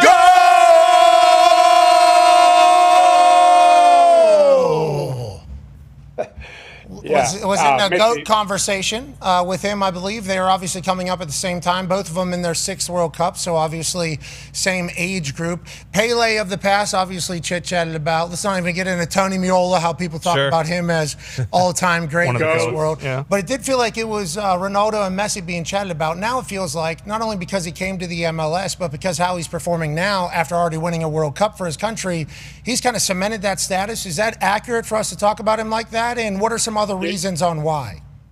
Definitely. I mean, I think the discussion goes nowhere. They're both great football players.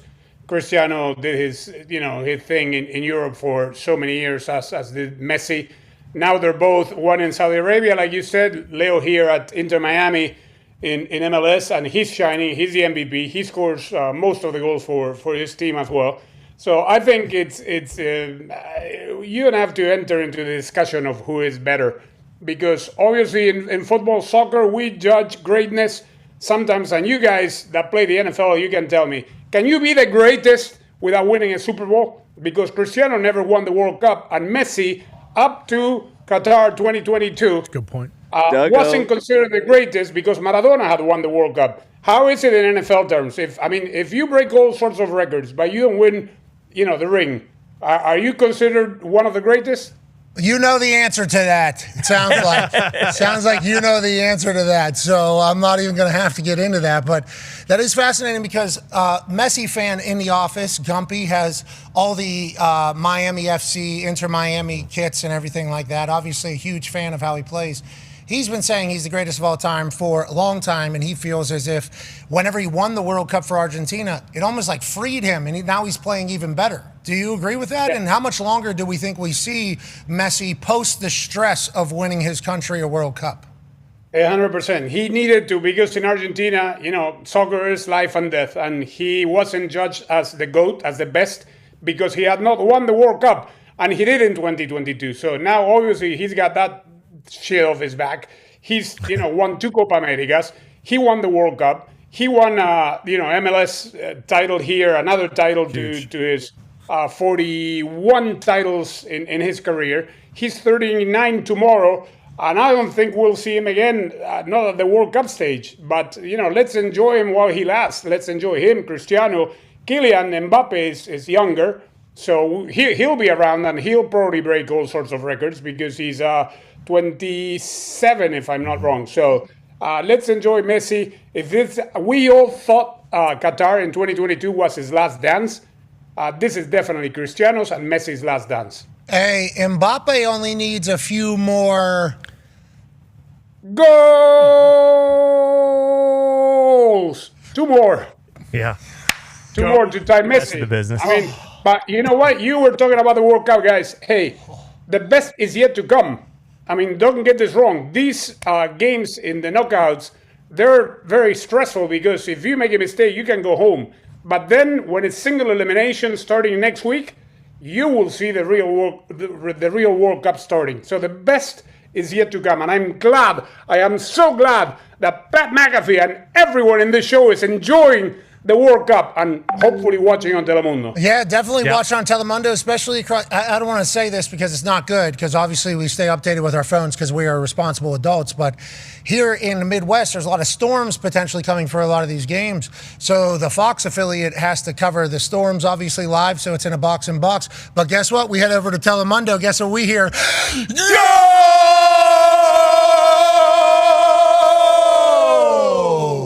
And as this thing progresses, I know who to call if I start losing my voice. No. I don't know if wait. Boston Connor, yes, where are sir. you? Yes, sir. Right here. You go. Go one by one. Come on. I can't judge the decibels of everyone. Let's start with Boston. Do a little build up. Okay, of course. Pulisic passes to the left. All of a sudden, Balogun breaks to the middle.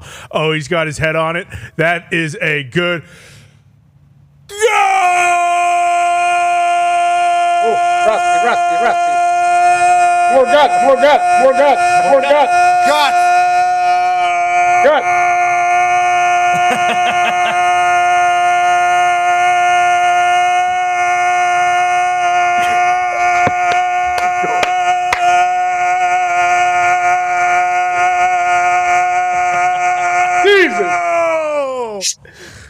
awesome. Oh my God, man.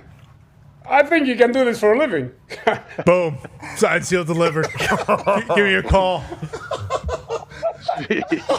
Who wants to go next? No one. No, but you know the beauty?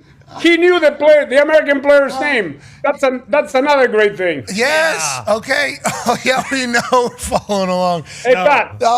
You wanna go? Hey, Pat, come on. You're standing is better than being sitting down because you can really go longer. I'll tell you, I don't think so. You know how you in the NFL they go to like Dean Blandino, who's like in a booth somewhere.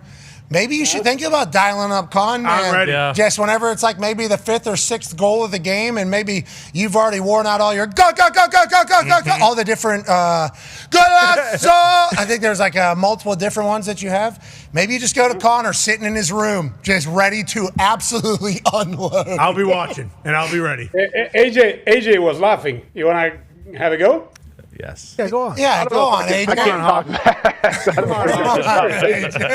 No, AJ, America just won the World Cup. Boom! I do have a real question for you, though. What do you think of this American team? We start out 2-0. We're hot. We think we're winning it all. What are your realistic expectations for us? Semifinals. Now, after seeing them play, they play the best football in the opener, which is no small feat because, the nerves, everyone's very nervous, very anxious that the World Cup is here. It's in home soil.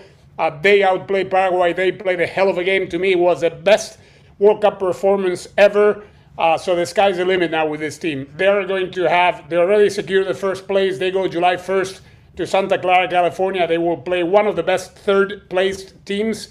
So they will have, hopefully, an easy bye there. I mean, an easy matchup. Yes, bye. And semifinal is now the expectation, the goal, yeah. Okay, I hope so. Soccer fever will go crazy, which leads to this question from Tone. Yeah, Andres, obviously you're Argentinian, but you moved here when you were a teenager.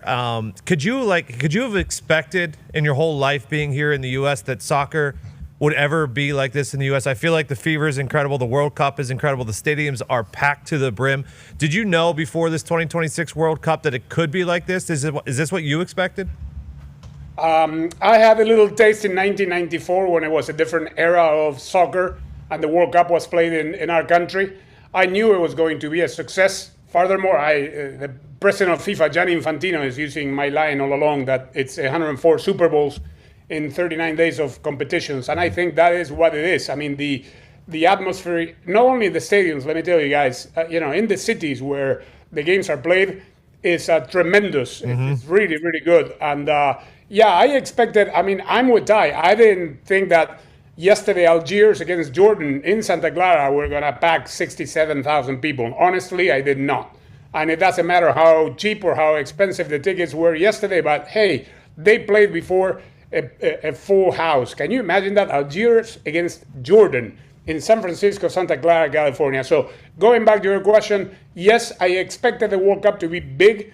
It's getting bigger. It's going to get even bigger if the U.S. national team does well, and they're doing a hell of a job so far. Yeah, us knowing Freeman, too, and the family and being able to tie it together is awesome. Him being a young star. Us knowing the names from last World Cup, I think a lot of people kind of knew the names from last World Cup whenever it was the topic of discussion, but now just such better outcomes and seemingly a much better product. Now, on that note, I got to be there in L.A. It felt fantastic. Gumpy was down in Houston for the Dutch Sweden game or whatever. And Connor has the last question for you here, Andres. Yeah, Andres, when it comes to the atmospheres in the stadium, you mentioned the game last night, and it feels like every single one has been massive. You've been to a lot of World Cups. As far as the fans inside the stadium and also just experiencing, America, Mexico, everywhere the games are, is this the best it's ever been? Because it feels like, at least from the outside looking in, and Pat and Gump, they've been to the games. It feels as though this is kind of the most celebrated and most successful fan atmosphere experience thus far. It probably is because it brings people, we could have sold out stadiums in this country just with the expats alone. If we would have closed our borders, we could have sold out all the stadiums with all the Ecuadorians, with all the Argentinians, with all the Colombians, with all the Scots. I am sure of that. So people who are coming into the States for the first time because of the World Cup are experiencing, the beauty of our country. I mean, the organization, I have to say, has been superb. The stadiums have been, they've been touched up a little bit. They're not your usual NFL stadium because FIFA takes over and it gives you that World Cup feeling everywhere you go, from the minute you park your car until you enter the stadium. And you have the fan fest, and you have people from all over, and it's bringing people together, guys. It's bringing people together. Not anywhere else do you see, two nationalities embracing and just cheering on the World Cup like I've seen in all the stadiums I've been so far. Yeah, it's been special to watch. It feels like it's a special time in like our society's history, and I think the more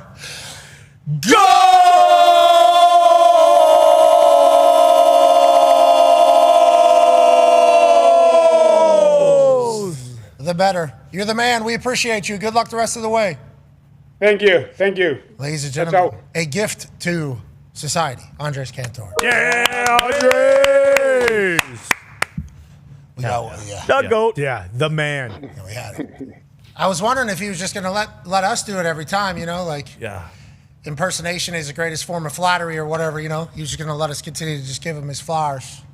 Happy we got one with him, and he got one by himself. Yeah, he hit one. Thank God. That's like if you get Buffer on and just immediately go, "What are we getting ready for? What are we? What are we getting ready? What we should all? Let's get ready. Yeah. Finish. Do that. That was awesome to have that. Oh yeah. We have that forever now. Now, I would like to say it is an honor that we have that forever now. Sure. And watching a soccer game with him is an experience because I don't understand. I don't really understand what's going on, but I feel like I do. Mm-hmm. He's great. I mean, those guys. He is the tip of the spear. We watch highlights. We watched highlights for him earlier. Just no idea what he's saying in between. Just names and then so much passion. Just constantly screaming for 2.5 hours, pretty much. Literally telling the story of and living on every single touch of the ball. Oh, he's having this way. Oh. Now we go back. It's unbelievable. It's real. I don't know how he has the gas to be able to do it. So whenever he said hey, I'm a little bit dry, I did think that was real because I could see how he could not speak after those games. It's a long game. He's getting a hydration break though too. Yeah, needs it. You're right. They don't like the hydration break. I think we're just kind of used to it. Big time. Doesn't bother me at all. And it breaks up the game a little. Doing a quarter? Okay, sweet. Let Ponch get on his shit. Yeah. Exactly. Is it always at the same time? Do they know when they're coming? How's 21 minutes in, I think, and then 57 or something, 67. I forget what it is. Oh. What is like quarters? There's some breaking news in the NFL. Unbelievable. AJ, we have some breaking news in the NFL. Go ahead. What is the it just came through Schefter's Twitter. NFL is declining to hold a supplemental draft this summer. Okay, that's a huge deal, obviously. Yesterday was the deadline for applications. Brendan Sorsby was the one who applied publicly, obviously, to the supplemental draft. It all came down to, I believe, Roger Goodell inevitably having to make a decision after talking to everybody around the NFL and kind of getting an understanding of what everybody's thoughts were. Just in, the NFL is declining to hold a supplemental draft this summer, currently leaving the 2027 draft as the only way for Brendan Sorsby to enter the NFL. A letter is being sent to Sorsby and to all 32 NFL teams to inform them of the league's decision. This league continues to try to show it has little tolerance for gambling issues. We mentioned this a couple different times as this came up. It's like, hey, there's going to be people in the NFL that are like, yeah, right, dude. Yep. Not with our league, not with our game. That can't come anywhere close to it. I did not expect this at all, AJ. Honestly, with the way it was being talked about how, hey, most people we're talking to are saying second round. He's a first round talent. Obviously, the NFL has been forgiving in the past if you have talent. And now the NFL is saying, you can do next draft, dude. That's what you're going to do. And then we'll evaluate you then. I think this is a surprising decision, AJ Hawk. This is very surprising. I mean, I think we both said when we heard it's up to the league if they have the draft or not, we said, well, it's going to happen. We know it's going to happen. We thought it would. I guess this is Raj's way of, punishing Sorsby right now. They can't come back and after he gets drafted in 2027 say, hey, you got to sit out 4 games, can they? Like, they wouldn't do that. I don't know, because I think this next year could potentially just be framed as the year suspension that he would potentially have to serve. And we'll wait until official I guess, quote from the Could NFL. go play in the UFL? Could he go play in the UFL? I think so, right? I think he could go do the UFL. I wonder about the CFL. I wonder about that type of stuff. It'd I have wonder to if he'll be just that, right? prepare for the draft, which we've seen guys take off their senior year or their last year and just prepare for the draft and kind of go about doing their life that way. So there's a multitude of options now for Sorsby, one of which is also to say you have to open a supplemental draft. Isn't there some sort of, I assume? Yeah, that's what we talked about this with Schefter on his podcast this morning, and he said kind of he was expecting that there was no way that they would decline it because he just assumed that litigation would follow probably. If they say no, like you would assume that he could sue or there could be something like that, but who knows? Apparently not. All right, we'll talk to Schefter at the end of the hour here. Joining us now, ladies and gentlemen, as we pivot away from a major news story in the NFL to a major champion from this past weekend. Ladies and gentlemen, two-time U.S. Open champ. A man who joined the program last week, which we're obviously incredibly pumped for, because then he would go on to win, just a few days later, a major championship, so we can never be deemed as a curse. Thank you to this man for that. Ladies and gentlemen, Windham Clark. Yeah, Windham! What's up, boys? Wyndham, forever, we now have you. So thank you so much, because every once in a while, we'll be a part of some unfortunate situations. Okay, somebody will come on show, something ass will happen just a few days later, we get blamed for it. Okay, that has happened more than often than not on my mentions. But I will always just defer to Wyndham Clark, came on the show, wins a fucking major wire-to-wire, literally just a couple of days later. Let's talk about all of it. First day, everybody says you get lucky with the wind. You get lucky with the wind. You take advantage of it. Obviously, there was other people golfing at the same time you were. You took advantage of it the most. Then you have to sleep on that. Then the rest of the weekend, everybody kind of has the similar weather, and you just dial into flat stick and dominate. There was a shot on 16 where you had to come out of the thickness. Can you just tell me about the mental battle that you had all weekend? And then, obviously, if you want to talk about Shinnecock kind of showing its teeth to you, would love to hear about it, but what a wonderful performance by you that we will brag about forever. So thank you for making that happen for us, Wyndham. Hell yeah. You're very welcome. I think part of the reason why the curse didn't happen is I didn't even know about it. So I guess ignorance was bliss. I didn't know either, brother. And I know it's not real now. So let's go ahead and celebrate ignorance is bliss. But wire to wire, bell to bell, the mental toughness of that is absurd, especially with some people cheering against you. How did that go versus maybe the course itself? Yeah, I mean, that was one of the biggest challenges. The first few days, people were cheering for me and they were rooting for good golf shots, etc. But as we got to Saturday, people wanted me to miss putts and were cheering for me to miss putts. They were, yelling some profanities and whatnot, just simply because they didn't want me to win, but also they maybe wanted a closer championship. And then come Sunday, I mean, they wanted anyone and everyone but me. And so that was a challenge. Now, Shinnecock is a very tough golf course, and, that in itself is difficult. So those two combined made for a tough Sunday, but I persevered and I embraced the challenge. And, I thought if I just showed the fans love and kindness that they would ultimately root for me at the end. I don't know if they did, but maybe next time I'm there, they'll be pulling for me instead of against me. I thought the way you handled it was very well done. Your answer afterwards was spectacular. Your answer last week to Tone, who obviously used to caddy at Oakmont, was spectacular. I think you understand the elephant in the room. I think you've been made aware of it obviously enough, and now you're trying to earn people back, which I think is exactly what you said in that. And I think your performance certainly did that as well. There was a couple shots like this one right here. Tone has a question for you. Yeah, Wyndham, 16 was unbelievable. Obviously, you're up one stroke now, 3 holes to play, and you pulled into the native area off the tee. And Bones, who used to be Phil Mickelson's caddy, said it was a horrendous lie on the broadcast. He said it was horrible. There was no way that you're going to be able to get out. And you do. You clear the bunker. You're in position A here for your third shot. And then you sink a 25-foot birdie, maybe longer. Like what was your thinking coming out of that native area? And then after you hit this birdie, what was your thoughts? Well, Bones, I think, was just, teeing me up because it was definitely a tough lie, but it wasn't maybe as tough as he made it out to be. But there was definitely some talk between my caddy and I. He made sure multiple times, like, hey, can you cover this? You sure? You feel confident? And, with golf, if you can get to the back of the ball, you can get the ball out and hit it farther. And there wasn't, even though there was a lot of grass around me, I could hit the ball first. And so I thought, you know what? I think I can muscle this out. Definitely closer to the bunker than I thought, but glad it covered. And then, making that putt was kind of the pivotal point of the round. It gave me, 2-shot lead with 2 to go, so I felt way more comfortable. And now it's definitely the most emotion and the loudest I've ever been on a golf course, because hardly anyone, as you can see, is clapping for me or wanting me. But I sure definitely showed my emotion, and that was kind of like that defining moment for the day. Yeah, we could feel it through the screen, brother. I mean, there was a couple of tweets I put out there about this being one of the most wild things I've ever seen, and then other people were talking about never seen an American golfer get treated like this in America. And once again, can't stress this enough. The way you handled it was phenomenal. Now, Rory told a guy he was a fatso, which we saw live. So I think the New York people are going to chat a little bit in this whole thing. But I like that you were focused on your golf. I like that you were locked in on getting the job done.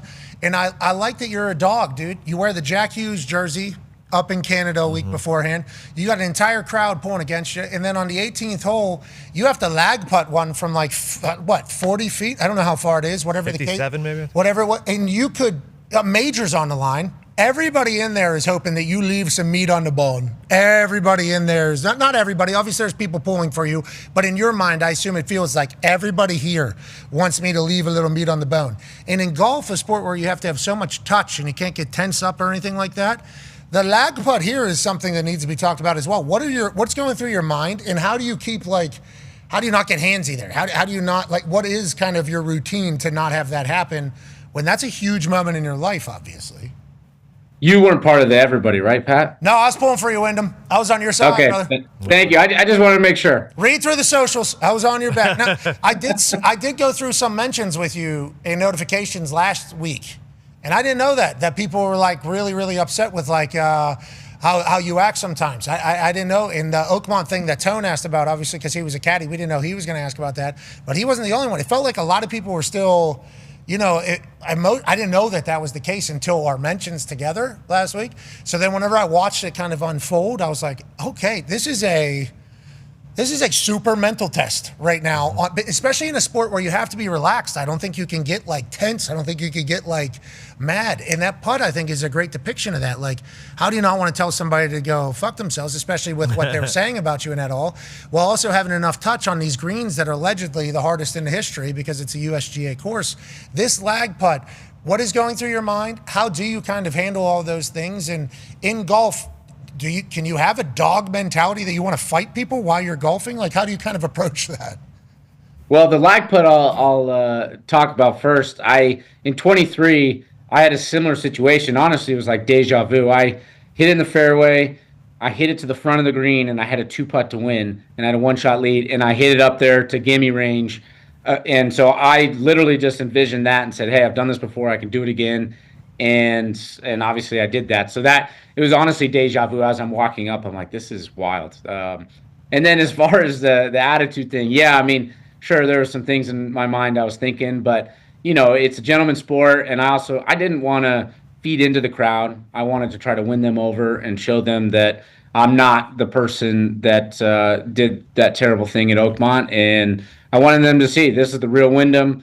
This is, I'm a dog. I want to win. I'm a competitor, and I'm going to do it in class. So listen, I got pissed, acted like an asshole. I'm sorry.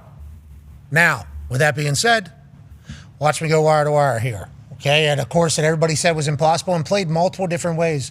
Can you tell me about the different styles of Shinnecock over the weekend, and also the greens, how they were changing every single time? Go ahead, Ty. Yeah, Wyndham, I can't remember what the stat was, but it was something about, the average player on tour makes, what it might have been 10 plus feet. Yeah, here we go. Plus from 20, 25 feet, 12%, and you were at 50% on the week, which is just absurd. Is that the best you've putted over a 4-day period in your life? And also, how, like Pat mentioned, how much different was it playing? Because we saw, I think it was Friday night after you got out to that big lead, they basically, the report came out hey, they're going to make the greens faster. We're changing this, so it's going to be a little bit more treacherous over the weekend. Did you notice any change in that, or not really? Because it sure as hell didn't look like you did.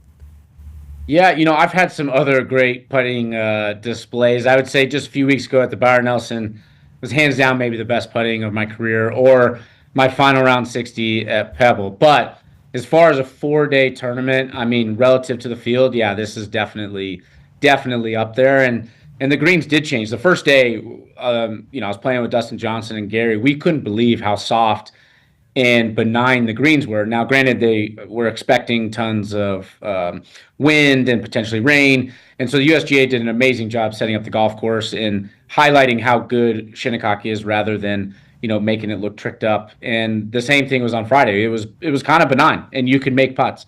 Saturday, it's like, I don't even know how you can change a golf course that much in 24 hours. It went from being soft greens, you could spin it back, to where, it was getting purple. It was so baked out, and the greens got so difficult, and any wind was moving the ball. Guys were finally bouncing over greens, and they even then adjusted it Saturday because they thought maybe it got out of control, and I think some guys, complained about it. Then it got to like really pure and good on Sunday, where it was like a perfect firmness.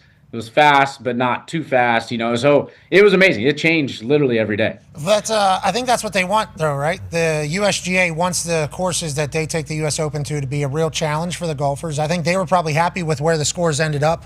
Yeah. There's like 3 guys under par. I think they thought that. They were doing live interviews while you were burying these putts, the president. Like, we took a lot of pride in this year making it right, getting it right. Having 4 different courses is a hilarious thing for you guys to have to adjust to, especially with some of those punishments. Man. Hey, there was some real punishment on that course, bro. I was watching people look like me out there on some of those golf courses. You sometimes. Yeah, there is. That shit's hard, brother. The mental toughness to battle through that. And I like how you brought up some guys complained. You can't do that for the rest of your career. No. You can't complain one time. That's like kind of a part of this whole thing now. You can't. Nope. No complaining. No complaining. Not at all. Like, that's real. Like, Zero. That's what people are going to say. I don't want to hear shit from Windham Clark. I don't want to hear anything, okay? Like, that is, but I think you've understood that. And I love that you're still winning while doing it. And speaking of winning, there were some special moments, obviously. Go ahead, Connor. Yeah, Windham, especially with the environment and just kind of the whole entire vibe of the crowd.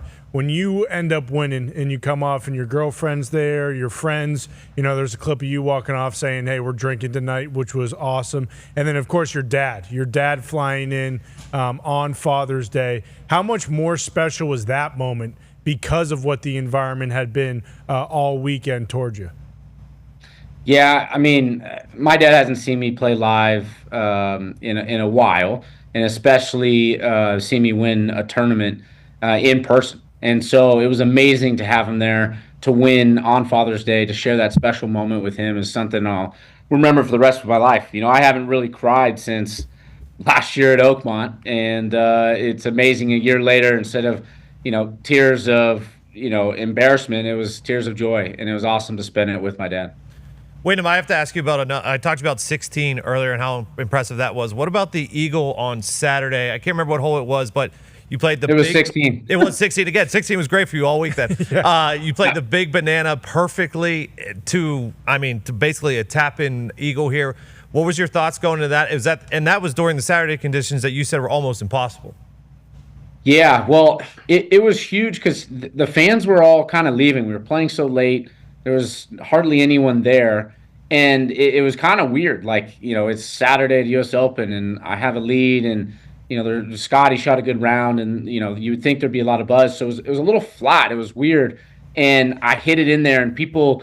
It was funny as hardly anyone cheered that was in the stands, and I looked, and I'm like, oh, I think that's pretty close, and making that eagle just kind of extended my lead to I think 7 at that point, and it was it was one of those things that you had so much momentum going for me, and that's one of those shots I'll remember for the rest of my life. It's definitely one of the best 3 woods in the moment. Under the circumstances at that tough golf course. I love that you're making so many life moments happen, just 1 year after, maybe a moment that you always have to think about, but maybe have changed drastically from. We're proud of you, buddy. It was so much fun to ride alongside the U.S. Open with you. Obviously, right after you come on our show, we all bet on you, so thank you for that. Yeah, appreciate it. Yeah, we were very grateful for you, brother. So we can't wait to finish the season alongside you. Hey, in the caddy world, they get 10% of winnings. I do the same with betting, so I'll send you my Venmo. All right, cut a piece of that trophy, then I want 10% of that too. Yeah. Well, and if Connor's getting, I would like that as well. Okay. I'll take 10% as well. I want 10% of his winnings, not the trophy. Okay, so you That's said fine. fuck the trophy. Yeah. Okay, I respect that. Well, we're going to have to also win more tournaments because I would like a full trophy. Yeah, True. yeah, build So it. we Yeah. need Okay. Back to back Okay. travelers. Well, then just interview me before every big major, and then we'll just comprise all the trophies and make a nice. We'll make a Pat McAfee trophy. There you go. deal. Okay, so we have you before every single major. It sounds like what I heard. That's Yeah. great news The for us. Open at Royal Book. Guys, my agent's over here shaking his head, but yeah, sure. See, that's how my brain immediately thought there. I was like, holy shit, All we right. get Windham He just Clark. committed to that. We heard. Two-time major champion joining I us. want to make you guys a golf show here soon. I'd love that, first of all. And I want to let you know I'm back in the game. I did retire from it for a while, AJ. Everybody, we kind of went through that together. I'm back in the game. I'm back in the game, coming out of the pocket. Key was shallow. Yeah. Duh. Right in the slot. Maybe don't have your head lift. You still kind of want to watch the ball a little bit. What does this guy know? Okay, listen, this is not how this is going to go. I appreciate you, man. I do, genuinely. Thank you for joining us. Congratulations, and we'll talk to you soon. Awesome. Thanks, guys. Ladies and gentlemen, it's Windham Clark. Yeah, Windham. What are you, perfect your whole life? People that are judging Windham Clark? Exactly. I did see a lot of it, and someone had an explanation. Not an explanation, but yeah, those things did happen. But also there was a Open where Brooksy was up like 7 shots on Sunday, and he was a very, very fan favorite at that time, and everyone was rooting against him at that time because the fans also who are there on Sunday, they want to see a close golf tournament too. They don't want to see someone guy win by 7. Yeah, and they're just more vocal in some places than other places. Yes. You know, and up there on Long Island, bingo. They're potentially going to be telling people that they're 10 feet from saying, hey, Bob, let's make this thing interesting. And you're with Scotty, who is beloved. Yeah. Okay, so according to my source, Says. this was the response that was sent to Brendan Sorsby from the league. Dear Mr. Sorsby, we are in receipt of your petition for special eligibility, dated June 16th, 2026. As announced earlier today, the league has elected not to conduct a supplemental draft this year. Under our collective bargaining agreement, the league retains sole discretion to determine whether it is appropriate to conduct a supplemental draft in any given year. The league has not conducted such a draft for several years, and prior to your submission, the league had no plans to do so this year, as no other player has sought entry. Your petition, filed 3 business days before the deadline without any supporting information or documentation, and only after abandoning your recent litigation efforts to avoid NCAA sanctions, does not provide a basis for the league to alter those plans. The issues presented by your petition are too significant and too closely tied to the league's core integrity interests to permit meaningful review within the timeline presented. The sole reasons identified in your petition for seeking entry into the supplemental draft are that you have been declared ineligible by the NCAA, have exhausted all of your avenues to continue in the NCAA, and want to now play in the NFL. The petition provides no information regarding the basis for or timing of the NCAA's decision. Public sources, however, indicate that in May 2026, the NCAA issued a determination declaring you permanently ineligible from participation in college athletics, based on a sustained pattern of improper gambling activity during your collegiate career at 3 different universities. The league does not have the complete record of the NCAA's investigation, and you did not provide any such materials with your petition. Available information nonetheless indicates that over the course of your collegiate career, you knowingly engaged in repeated and significant violations of NCAA rules designed to preserve the integrity of athletic competition. Reported conduct includes placing wagers on your own team and teammates, and to avoid detection, establishing or funding accounts in the names of intermediaries who place the bets on your behalf. There are also reports that you may have violated state criminal law. Your petition does not address these matters, nor does it demonstrate accountability for your conduct or indicate whether or how you would adhere to the league's rules and policies governing the integrity of competition. Instead, even after receiving notice of the NCAA's decision rescinding your college eligibility in May, you sought to avoid the consequences of that determination through litigation rather than accepting responsibility for your actions, and you pursued entry into the NFL only after abandoning those efforts. As Commissioner Goodell has emphasized, participation in the NFL is a privilege that carries with it significant responsibilities, including accountability. By all accounts, you are a talented player with the potential for future success. We encourage you to focus on preparing for possible entry into the NFL through the 2027 NFL Annual Draft. Sincerely, Lawrence P. Ferrazzani, Jr. Wow. Joining us now, how did we get to that point? Ladies and gentlemen, Adam Schefter. Yeah, Shefty. Shefty, thank you for joining us from your meal, okay? Obviously taking some time. Yeah, well, I got to tell you this. I do want to say this before we get to Brendan Sorsby. So I have a great friend from college, Robert Grenadier, and he sent out a letter 4 months ago. He's turning 60 years old, and he wanted to get together 60 friends for his 60th birthday to have lunch. So he scheduled this lunch, which I'm sitting at right now, eating my split pea soup, and he's right here. And we're embarking on this really philosophical discussion. And Brendan Sorsby happens to happen during the 60th birthday lunch for Robert Grenadier. Well, here we go. Happy birthday to Robert Grenadier. Okay, we certainly Happy are. birthday, Bob. Hey, Bob. Happy Hey, birthday, Bobby. Grenadier. Hey, Grenadier. We're happy for you, buddy. Hey, that guy's 60. No way. It looks like he's 40. Happy birthday, Bobby. Hey, this guy. He must be drinking olive oil. You guys got great skin. Pat, we picked this day, June 23rd. All the NFL teams are gone. What could happen on June? Nothing. Nothing's going to happen. We're going to have a great lunch. And the next thing you know, here we are doing the Pat McAfee Show and talking about Brendan Sorsby. So let's get to it. The NFL essentially sent him a letter, and the NFL is declining to hold a supplemental draft. And honestly, something was amiss with this all along, because every time you spoke to people around the league about when the supplemental draft would be and whether or not there would be a supplemental draft, I always got pauses, and there were never clear-cut answers. And the commissioners got to decide to have it. I'm like, what is the issue? Well, the issue is that the league, despite any gambling partnerships, the league really does not want any part of gambling, no matter how serious it is or isn't. And anybody that has any role with that, anybody who has any accusations involved with gambling, even though the NCAA said that there were no integrity of the game violations, the league doesn't care. It's the league's supplemental draft, and the league does not want to create a supplemental draft this year for a player who has been accused of gambling. They don't have enough time to vet it. They don't care that they don't have enough time to vet it. It's easier for them to just say, we're not doing this. We don't want to do it. We're not making an exception for somebody who admitted to bet on games of a school that he was at, even if he was in his dorm room and the team was on the road at the time. And so right now, Brendan Sorsby is shut out. He's ineligible to play in college football. He doesn't have an avenue to the National Football League. The next time the league wants anything to do with him would be in the 2027 NFL draft. Now, I think it said maybe. Pursue okay, well, I think Brendan Sorsby is now going to challenge this legally.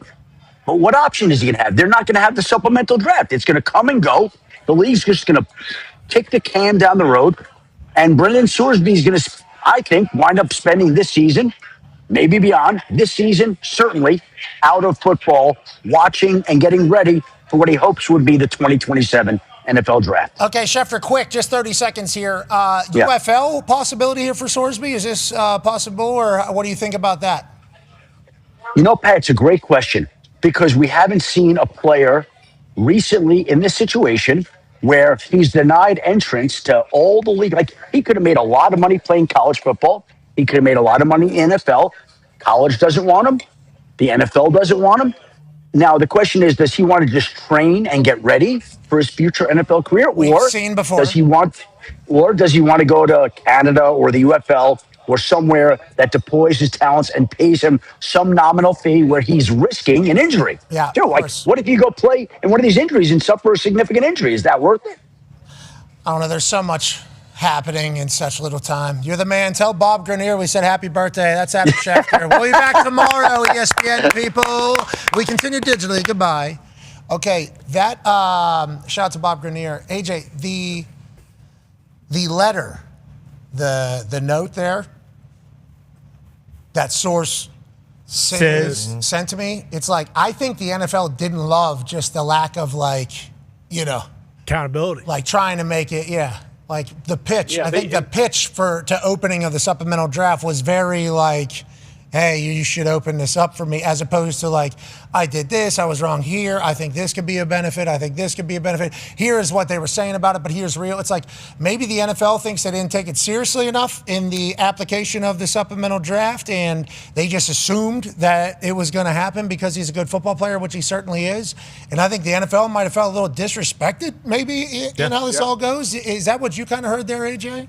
Yeah, just from hearing you talk about that letter that they sent him. Yeah, like it felt like they said multiple times, like you failed to provide this information. Like you said this should happen, but you failed to show us the studies or show us like certain documentation on certain things. It felt like, yeah, they thought that it seems like the NFL feels like, oh, he feels entitled. Like, hey, this is going to happen. You have to let this happen, whatever. But like, as Schefter said, now that they made this decision, there's not enough time to do anything. Like, you can litigate, do whatever. It's just going to continue to go on.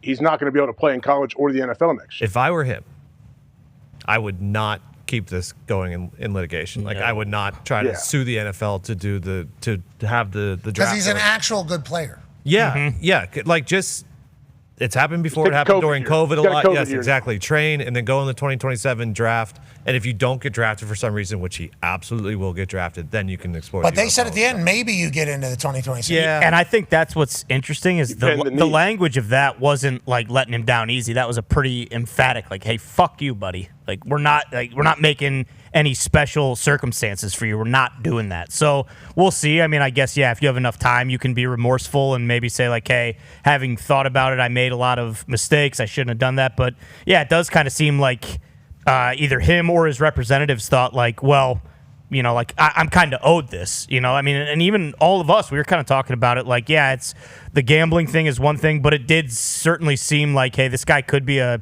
top 15 pick in the draft. Like, no matter what, they're probably going to do the supplemental draft for him because the quarterback is a very important position in the league. Can he go back to Texas Tech? No. Okay, that's completely off the table. Yeah, All right. yeah, I think so, yeah. Because Big 12 said that they'll do they started the litigation about. Okay, they did start. I thought that was just like, hey, we're going to get it together. Yeah, because he filed for the supplemental, I don't think he can either. He can't go back. I don't know. All I know is I felt like such a mean person. That's it. Not a bad person. A mean person. Whenever we were talking about the supplemental draft, and I was like, hey, we actually know like the NFL a little bit. There's some old people that are going to be in there that are going to be like, we ain't fucking having any gambling in our league. Yeah. Like that is a real thing. And I think people forget about that because in theory is always like how people talk about things. Like, in theory, this should happen. In theory, this is the right thing that should happen. In theory, this is what should happen. And in theory, a lot of things should happen. But in reality, you got humans involved in a lot of shit. And humans obviously have different ideas and opinions and egos and everything like that. And sometimes people just wake up in a bad mood. You know, sometimes you're just not 100%. And when humans are making decisions, I think it's hard to just necessarily say that this is going to be an absolute. And this one, I wonder who all was talked to. You know, like how'd we get to this decision? Because obviously there was an application, and I assume they like went through it and were like, "That's it." Like, what about all the other?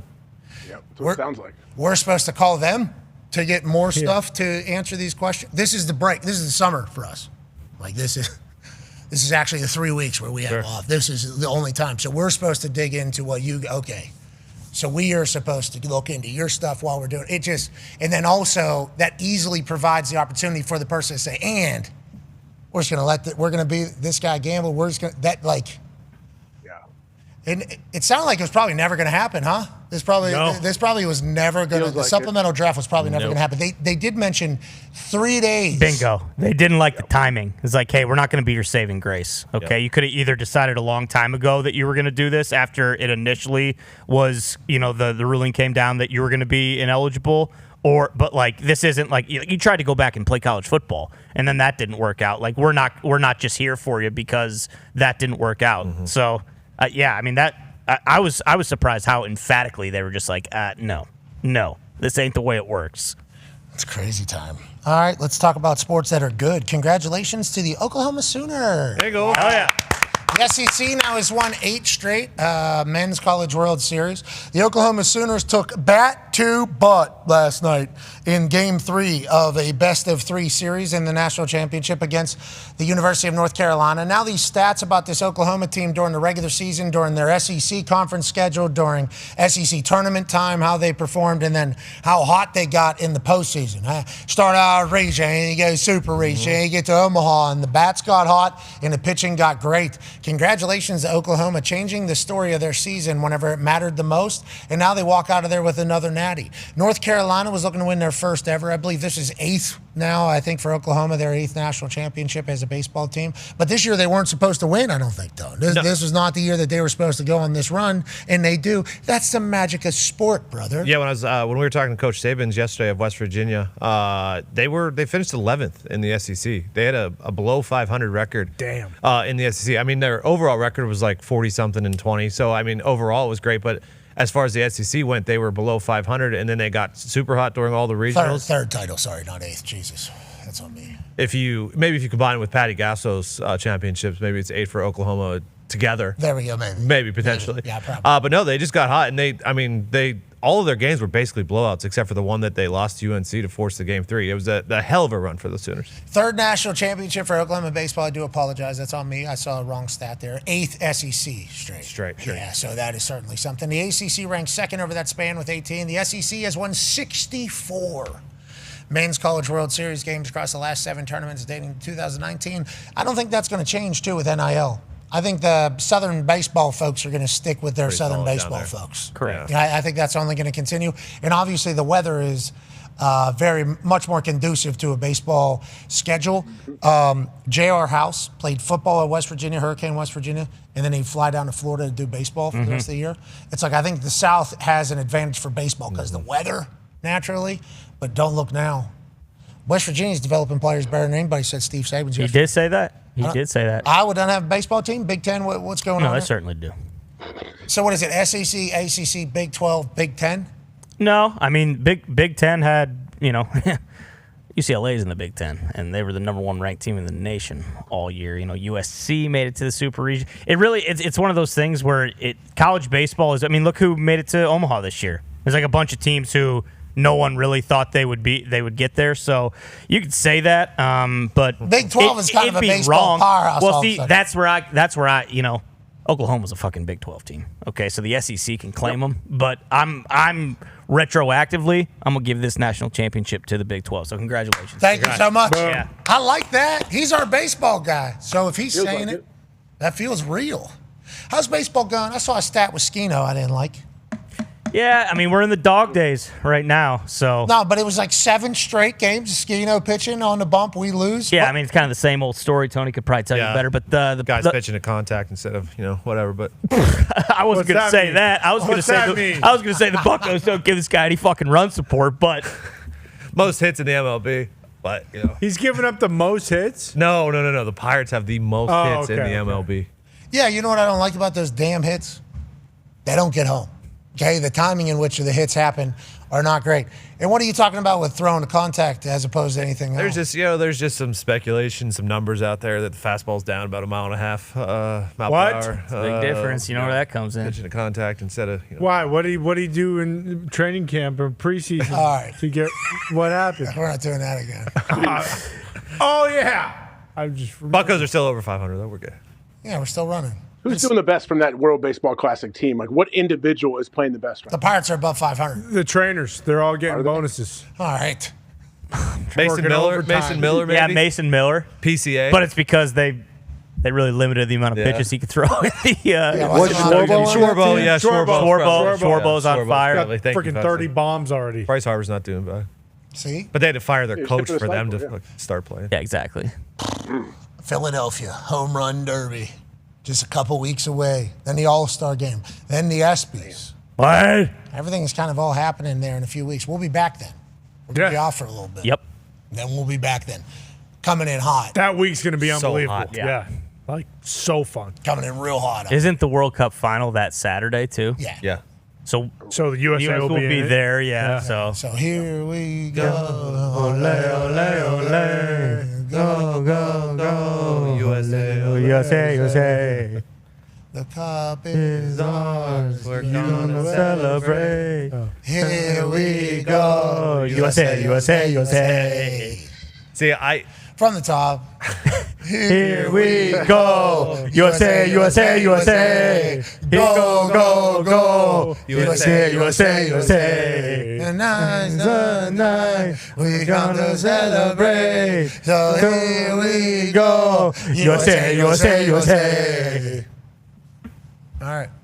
I think the U.S. fans should stick to singing songs in the stadium instead of trying to come up with chants because I've seen some videos, not real good. That's what we just did right here. We, USA not over everyone and over. is as talented as we are. No, I don't think that's a talent. USA over. USA. And then maybe when we have the ball and we're attacking, speed it up like the shark. Yeah. USA. And then we Mm-hmm. slow it down and we take it back. Clap. And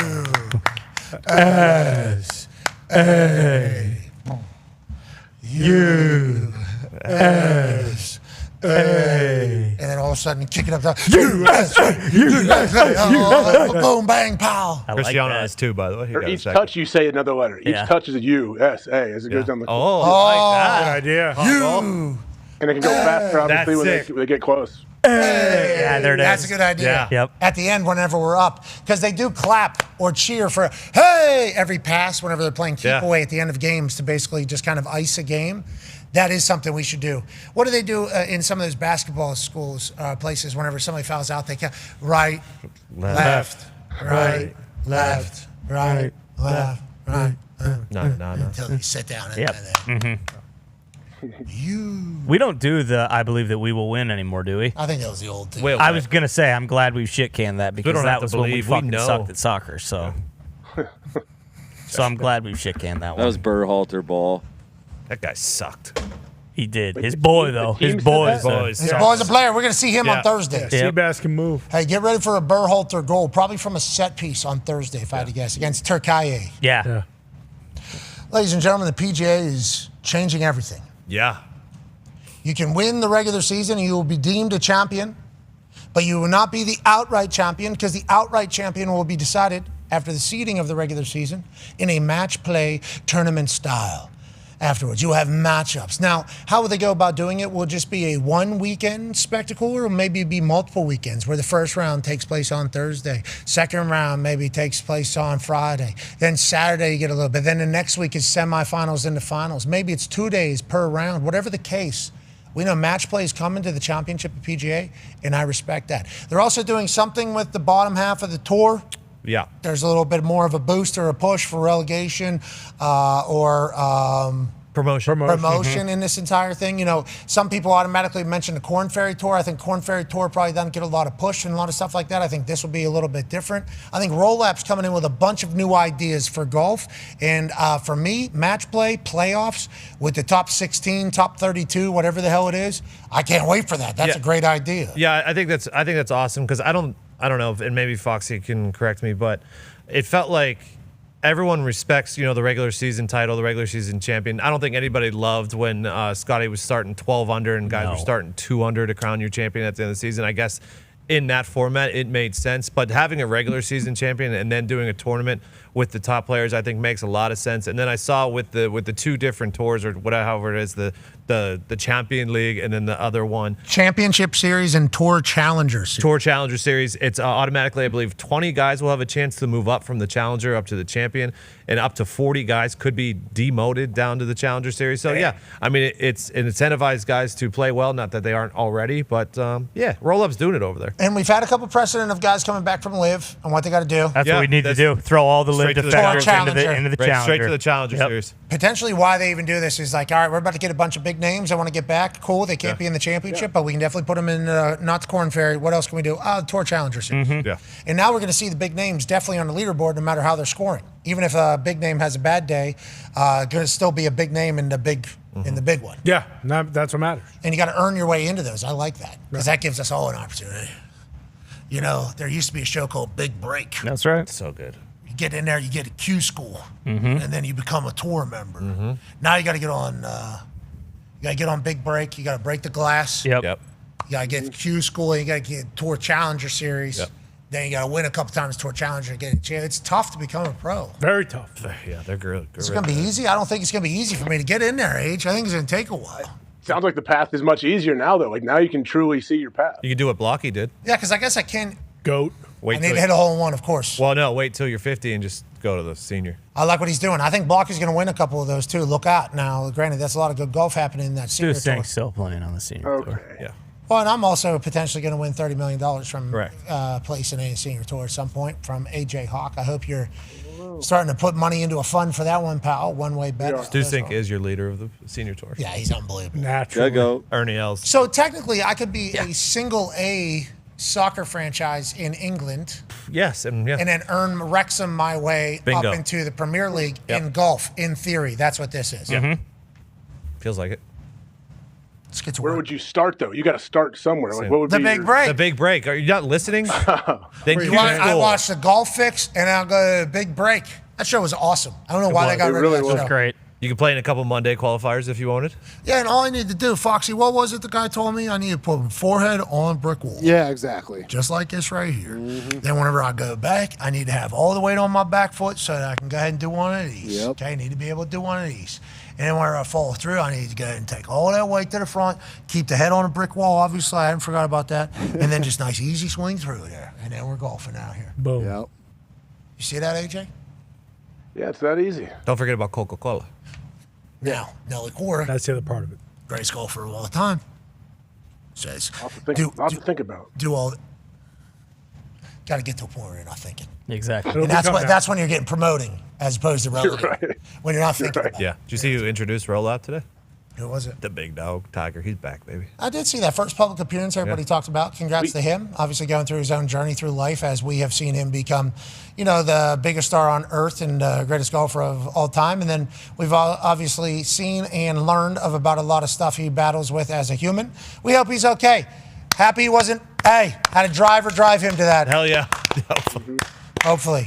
Hey, fucking needs to happen, dude. Yeah. Look how cool today was. Let's keep doing that. Yeah. Let's keep, hey, Tiger's here. You look good. He did look good. Look confident and also loves the future of where golf is headed. So do we. Shout out to Roll Up going over there and getting it done. Drew Brees, still being a leader down there in New Orleans. Yeah, he is. Tyler Shuck, he might have been 45 whenever he was drafted because he was a little bit older down there to the Saints. But I think they liked him immediately. And Kelly Moe is getting an opportunity to run a team. He loves Tyler Shuck as well. Little rookie, though, getting a chance to learn from Drew Brees, New Orleans Saints legend. He's helping him set up the off-season workouts with the wide receivers and skill out there in San Diego. Drew is kind of helping us set up our QB/wide receiver throwing retreat. We're getting all the guys come down there and just work and bond together. For me, it's just kind of continuing to study the playbook and then just put my feet and my eyes in the right position. That's my whole focus. And then Brees might be there for a bit, but the main point of the gathering will be the current Saints to hit the ground running as they try to build on a promising close to Shuck's rookie year. Okay, that's Pro Football Talk. Florio repeating something that was reported somewhere else, which we appreciate Florio finding these stories. But this is something about I appreciate. Like, I guess not everybody knows how to be like a fucking NFL quarterback. Not everybody knows how to be a leader. Not everybody understands, like, hey, in the offseason, this is how this works. You rent a building. You rent a facility. You do this. You get them all to come in. You set up dinners. It's kind of everybody's forced to bond, but you also get some work in, and also you get a chance to learn about each other. This is how this goes. I like when OGs are doing that to young quarterbacks, especially at that position, AJ Hawk. Yeah, and I think we can't assume that you're a quarterback, you know exactly how to run all this. Think of all the things that are on your plate if you are the quarterback of an NFL franchise. I mean, there's so many things to think about, do. So, yeah, good for Drew Brees reaching out and helping him. And also, in that picture, what stands out, Tyler Shuck, he's one big son of a bitch, isn't he? Yeah, just a monster. I didn't know he was a monster like that either. Yeah. I mean, that was a Brady Tkachuk, Matthew Tkachuk look right there in that. And obviously, we saw Shuck. He could spin it. And Kelly Moe's offense, we felt the effects of him leaving Philadelphia. We think they have a chance down there, even though it seems like they've been trying to hit the reset button for a few years and are almost out of that. Shuck could be the guy to lead them down there, like the Drew Brees is helping him become a guy off the field. Speaking of becoming a guy off the field, due to Raiders YouTube, we're getting a chance to see more of Mendoza and Kirk Cousins and even Tom Brady than we ever thought. Pro Football Talk, Mike Florio talked about the things that we saw on Raiders YouTube. Fernando Mendoza talking to Tom Brady. Tom Brady just telling him, hey, here's the game, kid. This is what your teammates need to see out of you. This is what we as a Raider expect out of you. And from knowing Fernando Mendoza, he will take all of this to his heart and he will do it 1,050%. I mean, that's what he'll do. On the field, he's already talking the right way. He's come on our show and chit-chat about how defenses are puzzles. And he's trying to figure out the puzzle. And in real time, he's trying to do it. He can move, he can run, he can throw. And now he's got Tom Brady teaching him how to be the perfect leader out there. I feel like Mendoza is going to do some good things with the Raiders, AJ Hawk. Yeah, so do I. The question is, when does he get inserted into the lineup as the starting quarterback? Does anyone, I know everyone's kind of torn on what they think. Some people think day one. Is that where you're at? Kirk Cousins needs to start, let Nando kind of watch. Now I'm at the point of let the boy play. Yeah. Let the boy play. Go ahead and put him out there. Every clip we're seeing from the Raiders, social team and from their YouTube squad, the ball isn't much of a difference for Fernando, because I did wonder about the ball because the way he throws that thing.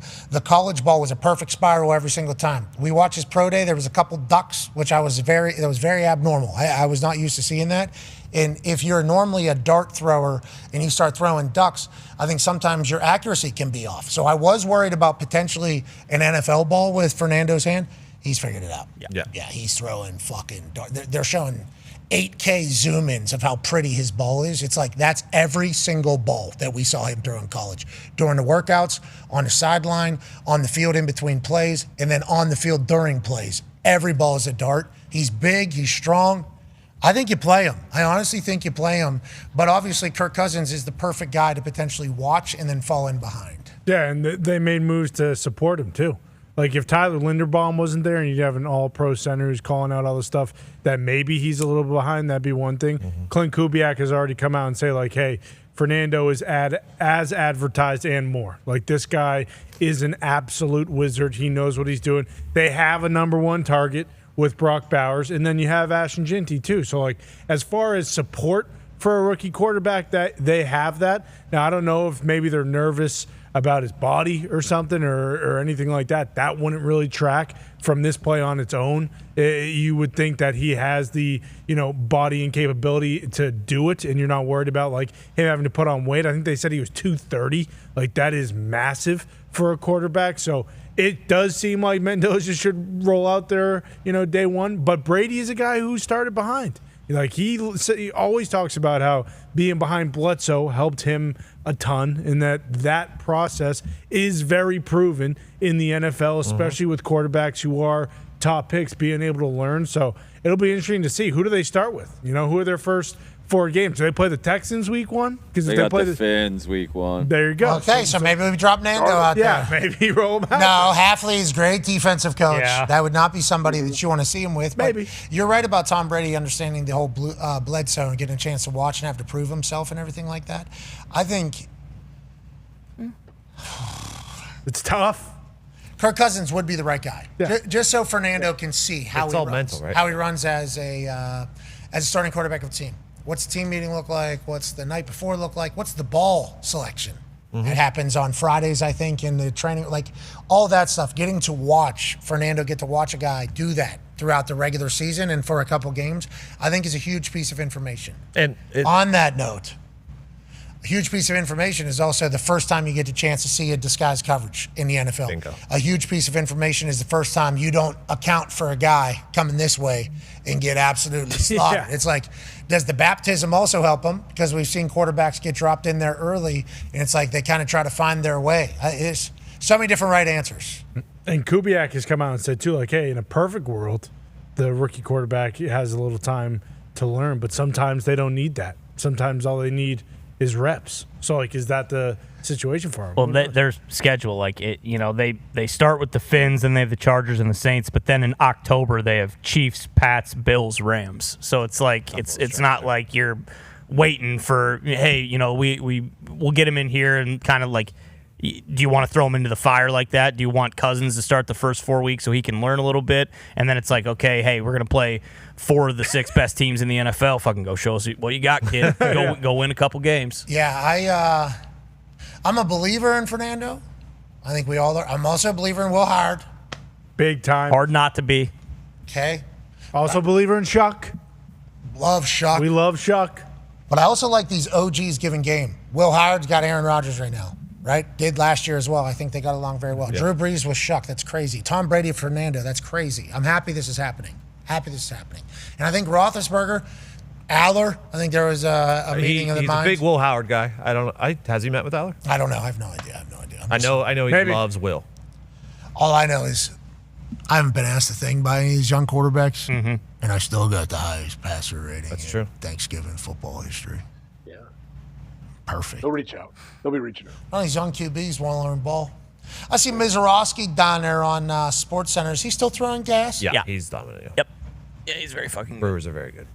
His velo hasn't gone down like skis? No, it's only gone up, actually. No. He throws so fucking hard. But he didn't play in the World Baseball Classic. There's a lot of people whose velo go down as they get older in their career because they're becoming more of like a placement pitcher. If that's the case with Skino, we're in trouble.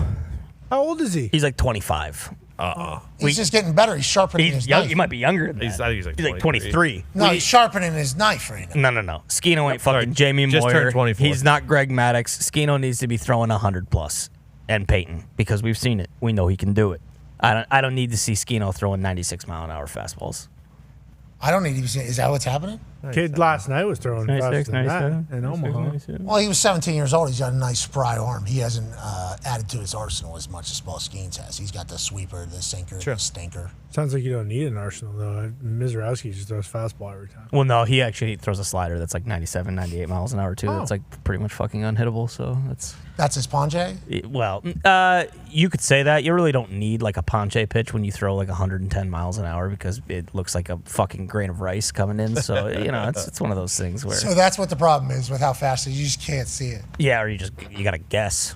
It's like, boy, I hope this is right down the middle. So, in theory, very tiny amount of humans going to be able to hit that ball just regardless. Yeah, and it's one of those things where, I mean, it really hasn't happened this year, but the idea, like sometimes with those guys is like when they do get hit, they get hit hard because they are throwing so hard.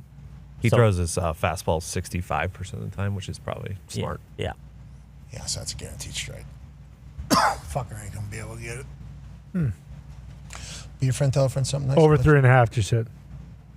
What's the score? Yeah, 4-0. Cristiano had 2. Cristiano had 2, and I don't know if this is the own goal thing. Doesn't make any sense. Yeah. OG. Doesn't make any sense because the guy kicks it, and then there's just like a thing in front of the net. Yeah, you guys might have to change your shit a little bit for fantasy. Oh, never mind. It went out. Yeah, it was completely off their guy. I thought I had higher hopes for Uzbekistan. Yeah, me too. All right. They're up and coming. They're like U.S. in 2022. Okay. I don't like hearing that a team's bad though in the World Cup. I thought it was hard to get in the World Cup. Fucking Italy's not even in the World Cup. They lost to Turkey. Bosnia. Did they not? Turkey? Or Bosnia. Who's yeah. Turkey? It's Bosnia. Isn't it? That's not how it's pronounced anymore. Turkey. Yep. Turkey. Turkey. Cabo Verde. Paraguay. DR Congo. Yahweh. Who's the worst team in the tournament? I'd put Uzbeki up there. Iraq's pretty Ronaldo's trash. goals don't count. Iraq sucks. He loves Messi, dude. This whole thing is because he loves Messi, but that might be the right answer too. Actually, I have a soft spot for Iraq. Really? Yeah, because it looks like they got a white guy named like Dave Jones playing goalie. On this sheet, it looks like he might be an Iraqi, but Uzbekistan is the lowest ranked team on the sheet, followed by Saudis and Curacao. So yes, it was definitely a Messi fan pointing out the stat, but certainly, hey, guy scored against the worst team, literally in the World Cup. But on that note, There's a stat for that too. congrats on them making the World Cup. That's a beautiful thing. The handwritten note, is that real? Do we know if that was real or not? SportsCenter tweeted it, so. Iran players wrote a handwritten note to the people, said thank you for the hospitality in New York or in LA. Obviously, we're in the middle of the time that we're in the world. Obviously, global stuff happening, sports bringing people together. And immediately upon it being released, my first thought was they were thinking, hey, we're going to handwrite this so there's no. Maybe we don't fucking. Don't tell the leadership. Can we not report this immediately? That's why we're not texting this thing or writing this down. But I appreciate that soccer in this World Cup in America is introducing a lot of people, I think, to America, as opposed to just the headlines of America, you know? And I think all countries we should view like that. I forget who said it, but basically the basis of the quote is like, too often we judge groups by their worst and expect people to look at us by our best intentions or something like that. And Sun Tzu. Rest in peace. I don't think that was Sun Tzu. I don't think it was Sun Tzu. I mean, Sun Tzu's dead. That's crazy. Rest in peace. Not that. he would have loved the World Cup. You would have fucking loved it. Who do you rooted for? China. The winner? Ball. He's rooting Tunisia, for Ball. maybe? I think he's rooting for Ball, I think. Rest in peace to Sun Tzu, man. Really did it. Rest in peace. It was not Sun Tzu. It was George W. who actually had the quote there. It was something along those lines. Bush? Can't be fooled again. Yeah, he said, "You fool me once, shame on me. Watch me hit this drive." But I think the quote was something like, "Too often we judge others by their worst headlines, and then we judge ourselves or expect others to judge us by our best intentions." And it's like, I think that was like a very profound quote, actually. I think what's happening with the World Cup and people getting a chance to see what our country is, see what our people are, and as opposed to just our absolute worst or our absolute loudest or our absolute craziest or our absolute most ridiculous, it's like people getting a chance to experience each other's cultures, I think is a beautiful thing. Sports is doing that. Now, on that note, we need America to fucking win. Well, that's when it's going to turn the tides, is when we win this thing. Everyone's going to be fucking pissed again. And they're going to hate our guts. And then all of a sudden, the B's and G's aren't as good. Yeah, exactly. Oh, that's how they get their attacks, you know? Mm-hmm. That's why they're so fucking fat. Something like that. And then what about the big cars that they're driving? They say they're feeling like they're flying spaceships. Yeah. They're Mhm. driving in the big cars over here in America with air conditioning, obviously, through the ass cheeks of everything. Yep. What are they going to say on the other side? Don't need all that. They're not going to love it, but that's just the reality that we're living in, and they'll get there soon enough. So are losers. But right now, we're in the middle of the world coming together around the World Cup. And we appreciate the hell out of sports doing that. And let's continue to enjoy it all. We're back tomorrow. AJ, great work today, AJ. Really good. Good job, bro. Good job, Age. AJ, did you get to the bottom of the alien thing? Did you find who the hell is that? There's no getting to the bottom of that, you know. But I mean, how many more Tic Tac videos can you show me, please? And then freak out that we don't have anything that moves that in that direction, that speed. You believe something's going on. You would just Yeah, of course. But also, like, if we do find aliens and they come down and we get to shake their hand, like, it doesn't change the world. We can still have everything. It can still all be awesome. It doesn't mean everything you believe in is garbage. I agree. Now, on that note, yeah. if we go shake their hands and it's a good encounter, that's much better. For Yes. sure. Much better. Also, release the good files, to AJ's point. We're done with the Tic Tac. Show us the bodies. Okay. Walk Not them only out the on- bodies, we want to see the actual conversation. Yeah, walk them out on stage. What if there's one of them that actually just can only move like this? That'd you be know, sick, what if that's sweet. how it actually walks? What if one of the ones that we recognize is an actual alien, like the person we've always said that is an alien, like, actually pops up and says, "You got me. I actually was." What if there's Like share? There's hybrids. what if there's a big 10-footer, just a fucking, He just bounces on his head. That's how he walks. He bounces on the top of his head. and we go like, Is it his head then? "Hey man, you all Yeah, right?" what if it's not his head? You know, my face is up He here. says, "Speak to my penis, sir." That's how I move. I gotta go this way. So we're kind of yin and yang. Like a rudder. Yeah. Kind of yin and yang. It is his rudder. Joystick. That's how you shake his hand. We don't know yet. Yeah. Sign me up. Remember, you did say that if they had you shake their little penis that comes from their hand. We talked about this a couple years ago. No, we did not talk about that. I think my answer was I would immediately try to create my own one of those, so they would have to shake one of those as well. So I might grab like a roller like this immediately and go like that. Let's shake. Let's do a little tummy sticks. But I would like us to have a good encounter with these things, as opposed to a bad encounter. And what I saw from the response of I believe something's going on, but until I come face to face, I don't care. This can't be my identity. Felt like a lot of people agreed with that take. It is like a much different vibe than it was maybe 10 years ago, where people were like, if you believe in aliens, you're a psycho or whatever. Now I think it's a much more natural understanding of a thought, like something probably. Yeah, it's a big area out there. Probably. Or down there. The ocean's big things. That would be weird, wouldn't it? A lot of theories about that, bud. I know. That's what I'm saying. James Cameron tried to find it. So there's other people that want him down there. in that Ocean Gate. shoebox. Yeah. Be a friend, tell a friend something nice. It might change your life. We're in this thing together. Bailey said we need a kick. Oh, yeah, that's right. This fucking guy, dude. Who, Bill? Bailey can see the fucking YouTube video. What day is this, Bailey, of this? 4, 5, 6? Bailey doesn't know. This will be 5. Ladies and gentlemen, what I will be attempting to do with this World Cup ball, Official. a ball that's been through plenty of kick-a-boot here in the Thunderdome. Good bit of kick-a-boot. Great kick-a-boot yesterday. Dum, dum, dum. Is that why I have a throbbing headache today? Probably. A lot of Excedrin potentially needed after all the headers that are happening with this official World Cup football. If I'm able to put this football into that hoop right over there, $50,000 in money will be given away to somebody that reposts this video and says something nice to somebody. Mm-hmm. And also puts the easiest way to pay them digitally. They could potentially be chosen as a random winner. One of $50,000.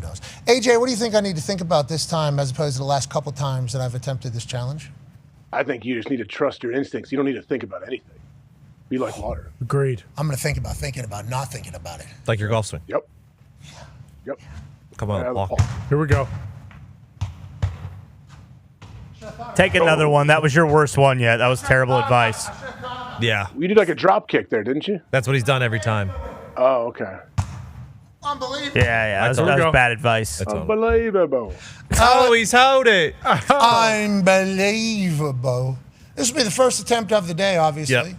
I'll be trying to put this FIFA official football Mm-hmm. into that hoop right over there. AJ, any advice for me as I attempt this on day 5 of the $50,000 random winners challenge? You know, just trust your instincts. Clear your mind and trust your instincts. You know, you put the hours in. You know what it might be? Don't aim it, just kick it. You're kicking an Adidas ball with. Be one with your right boot. Yep. Good ball. Oh, good touch. Yeah, it was good touch. Good touch, lad. We'll try again tomorrow. Cheeky fellow, aren't you? It was kind of a cheeky attempt. Be your friend, tell a friend something nice. It might change your life. We're in this thing together.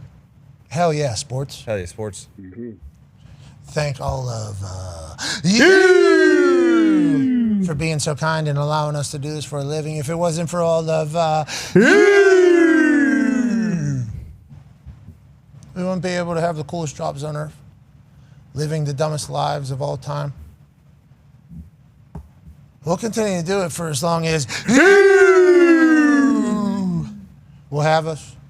And we're going to continue to watch soccer for as long as they continue to score a bunch of